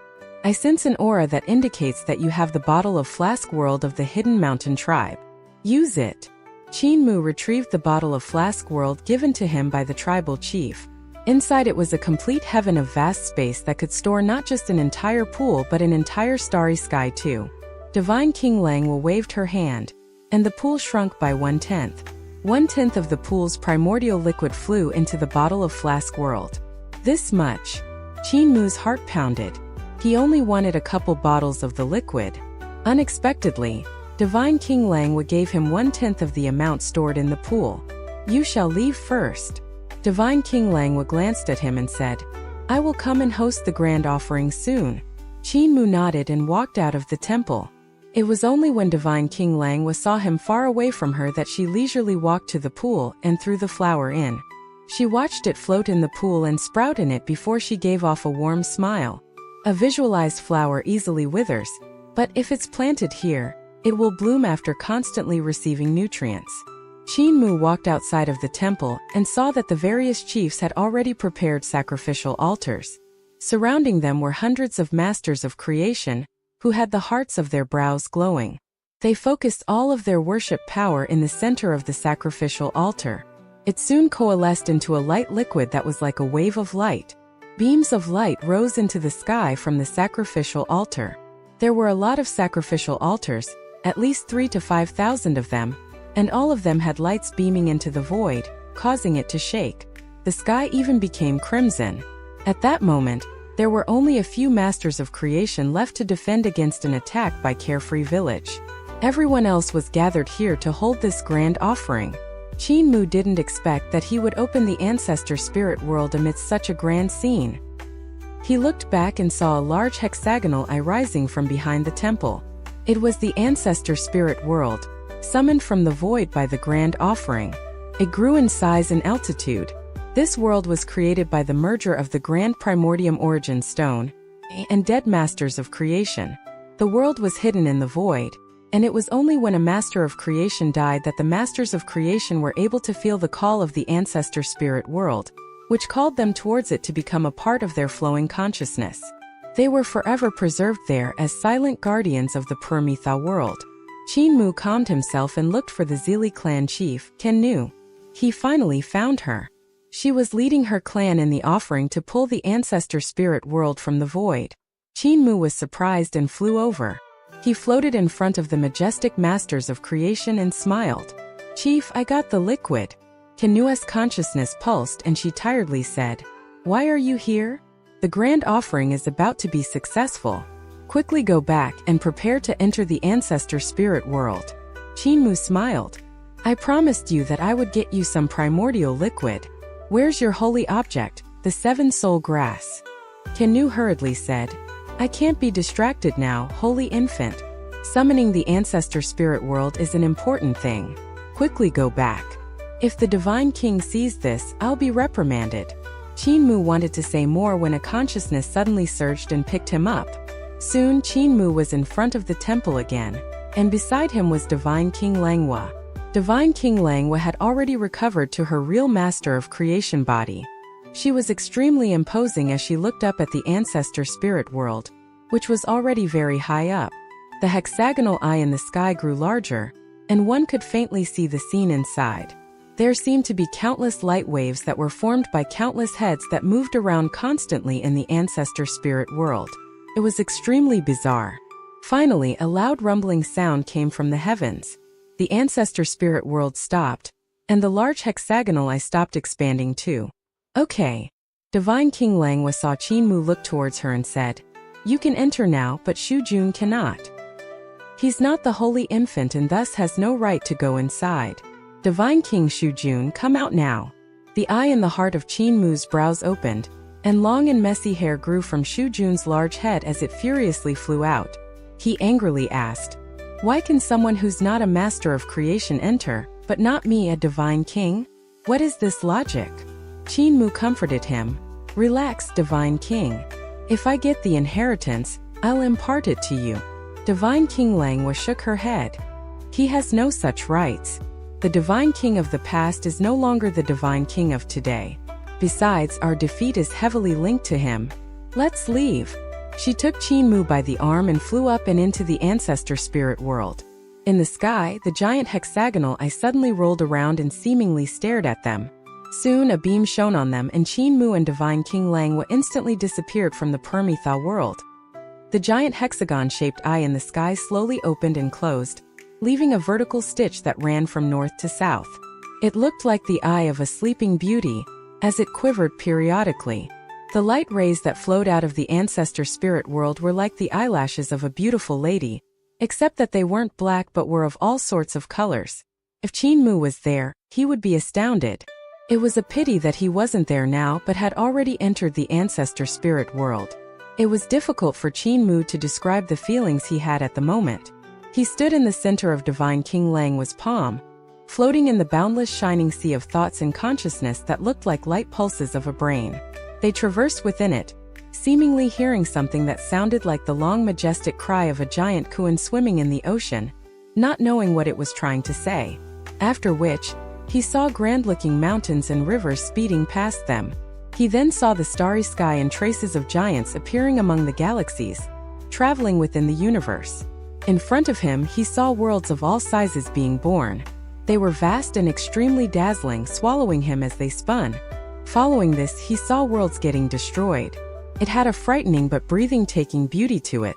These were the memories of the ancestor spirits of the masters of creation. Divine King Langhua and him were currently traversing through these masters of creation's thoughts and consciousness, and saw certain images of their memories. He heard many grand-sounding noises. Some were whispering to him in his head, while some felt like a battle was raging, almost deafening his ears as sounds of fighting caused the sky to tremble. Then he heard many strange and marvelous sounds of chanting, as though countless people had gathered for a solemn sacrificial offering. Some sounds contained an understanding of nature and acknowledgement of the world. These were also part of the ancestor spirit's memories. Memories weren't just made up of images but also sounds. After some time, Qin Mu was being brought into the center of the ancestor spirit world by Divine King Langhua. There, Qin Mu saw the ancient existences who had sacrificed themselves to merge with the grand primordium origin stone to create the ancestor spirit world. Their figures were tall and big like giants touching the sky, and they stood among a red glow. There were 27 of them. These were the masters of creation who endured hardship at the beginning, leading the last of their race to overcome numerous dangers and obstacles to create the Permethal world. Every race was full of people who would come forth to contribute their wisdom and lives. The race of the masters of creation was no exception. At the most difficult and dangerous point, a group of masters of creation worthy of praise and tears took on the heavy burden to battle with the Grand Emperor, ultimately trapping him in the Supreme Consciousness realm. Similarly, there was another group of heroes who appeared after the battle, leading the remaining survivors of their race to avoid being hunted and killed. They traversed the Great Desert and arrived at the end of the Great Void. It was them who built the Void Bridge and the wondrous three houses, leading the survivors to open up the Permethal world. It was also them who, upon realizing they were dying after they expended all of their energy, sacrificed themselves to merge with the Grand Primordium Origin Stone, creating the Ancestor Spirit world. Even after their deaths, they remained as protectors of their race. They must have had outstanding talents, extraordinary talents, or possessed limitless battle prowess. That was why they were able to design such a marvelous void bridge and the three houses, even trapping Celestial Venerable Su and Celestial Venerable Hua inside. They are worthy of respect. Qin Mu felt deep veneration. Divine King Langhua placed him down and rippled her consciousness outward, waking these ancient masters of creation from their sleep and telling them about the matter of the Holy Infant. The 27 masters of creation were now awake, their obscure consciousnesses colliding among themselves as they shared their opinions. Qin Mu stood in the center of the void, feeling a little uneasy. He was beginning to doubt whether Divine King Langhua would be able to resist if these ancient consciousnesses wanted to kill him. Would they listen to Divine King Langhua? A majestic consciousness gently rippled, transforming into a voice that shook the ancestor spirit world. In an instant, Qin Mu felt countless gazes descending upon him. The gazes penetrated him, making it difficult for him to hide any secrets. Someone outside our race has become the holy infant of our race. This is simply preposterous. However, the prophecy isn't baseless. The consciousness of our ancestors of the ancestral court didn't say that the holy infant has to be a master of creation. That majestic-sounding consciousness said unhurriedly, "If the Divine King and our people sent you here, you must have some special qualities to be able to convince them." Another majestic-sounding consciousness said, "However, the Holy Infant carries the wisdom of our people. Not only does he have to face our enemies, but he also has to lead our people on the path of revival. We have some questions for you to see if you actually possess such wisdom." Qin Mu acknowledged. A heavy-sounding consciousness said, "A man named Qin Yi came to the Permethal world. He and the benefactor of my race, Celestial Venerable Yun, had some former dealings, and he came forth to request a small piece of land. This request of his, however, has taken away nearly half of the Permethal world, using it to set up Carefree Village. The feud between the Masters of Creation and Carefree Village has lasted for close to 2,000 years. How do you plan to get rid of Qin Yi and Carefree Village, and hence restore peace to the Permethal world again? Qin Mu said, I can bring peace to the Permethal world without getting rid of Carefree Village. I'd like to hear the details. Qin Mu said, I am the 107th descendant of founding Emperor Qin Yi. After I become the Holy Infant, I will take charge of promoting peace between the Masters of Creation and Carefree Village. One by one, the majestic figures shook, causing the ancestor spirit world to tremble violently. Terrifying typhoons of consciousness raged and swept across the ancestor spirit world, creating ferocious turbulences. Divine King Langwa frowned slightly. She had some misgivings about Qin Mu revealing his identity so early on. If they could slowly arouse the enthusiasm in the hearts of the ancestor spirits before revealing Qin Mu's identity, the ancestor spirits would then hesitate when thinking of taking action against him. It was a little hasty of Qin Mu to reveal his connection with founding Emperor Qin Yi straight away. You are an outsider and a descendant of Qin Yi. Could you be a spy? Another grand consciousness trembled and said, You shall have an opportunity to explain. If we aren't satisfied, we are fine with doing without a holy infant. Qin Mu said, Ancestor spirits, if I may ask, what are Masters of Creation? What is the race of Masters of Creation? Those majestic-looking figures were stunned. Qin Mu said, I possess the Grand Primordium Origin Stone with immeasurable consciousness and can create things. Am I a Master of Creation? The consciousness of an ancestor spirit rippled and said, You can refer to yourself as a Master of Creation. If I, who am an outsider, can become a Master of Creation and part of your race, why would you reject founding Emperor and remain bent on destroying Carefree Village? Qin Mu asked puzzledly. Another ancestor spirit's consciousness said, Qin Yi led the people of Carefree Village to occupy our land in the Permethal world, killing our people. Our feud runs deep. We are totally irreconcilable. Qin Mu asked, I have seen the history of the Masters of Creation. During the ancient primordial era, you were divided into various tribes. You fought and killed each other, even annihilating entire tribes. How do such atrocities compare to founding Emperor? The ancestor spirits fell silent before one of them said, Most likely worse, if not the same. Qin Mu said, The so-called Masters of Creation were originally ordinary men. It's only after they came to possess the Grand Primordium Divine Stone that they gained the power to create something from nothing. Over time, based on a common identity, the race of Masters of Creation was formed.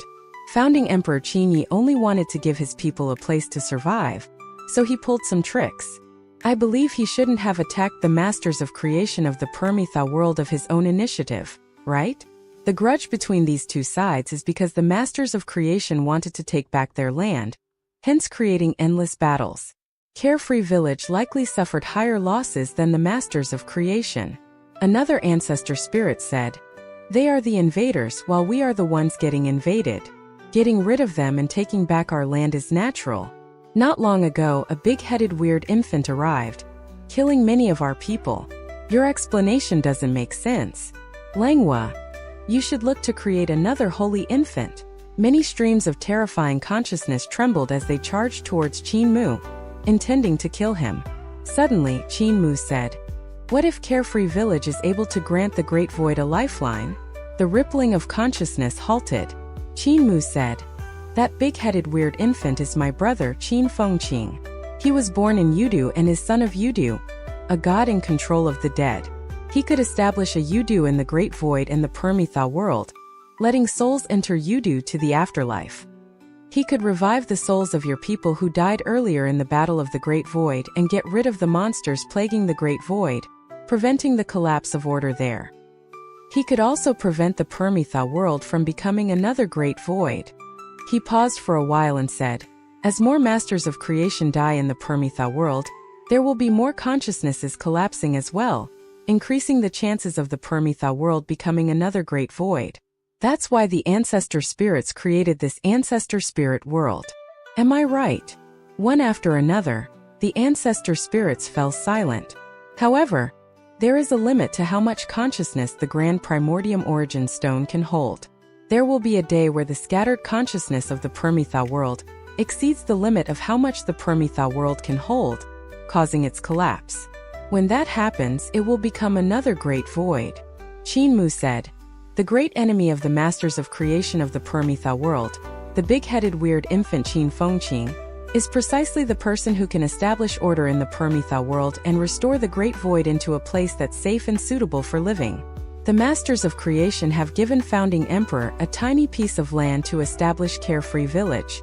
In return, the descendant of founding emperor will give the masters of creation a world without worries, transforming the great void into a place to live in.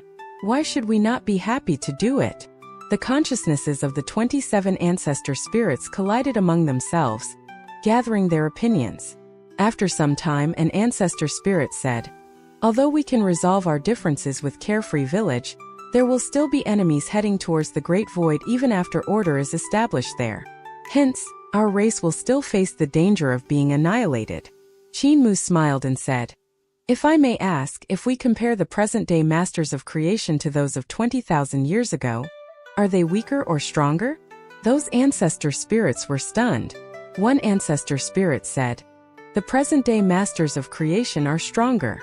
Qin Mu laughed and said, being isolated means alienating yourselves from the world.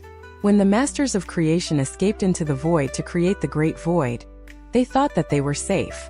However, the arrival of the Grand Emperor brought about the destruction of the great void, defeating your people easily. When Celestial Venerable Yun came, he brought along the knowledge of the outside world, helping you get rid of the Grand Emperor. However, the masters of creation once again escaped to the Permitha world, alienating yourselves.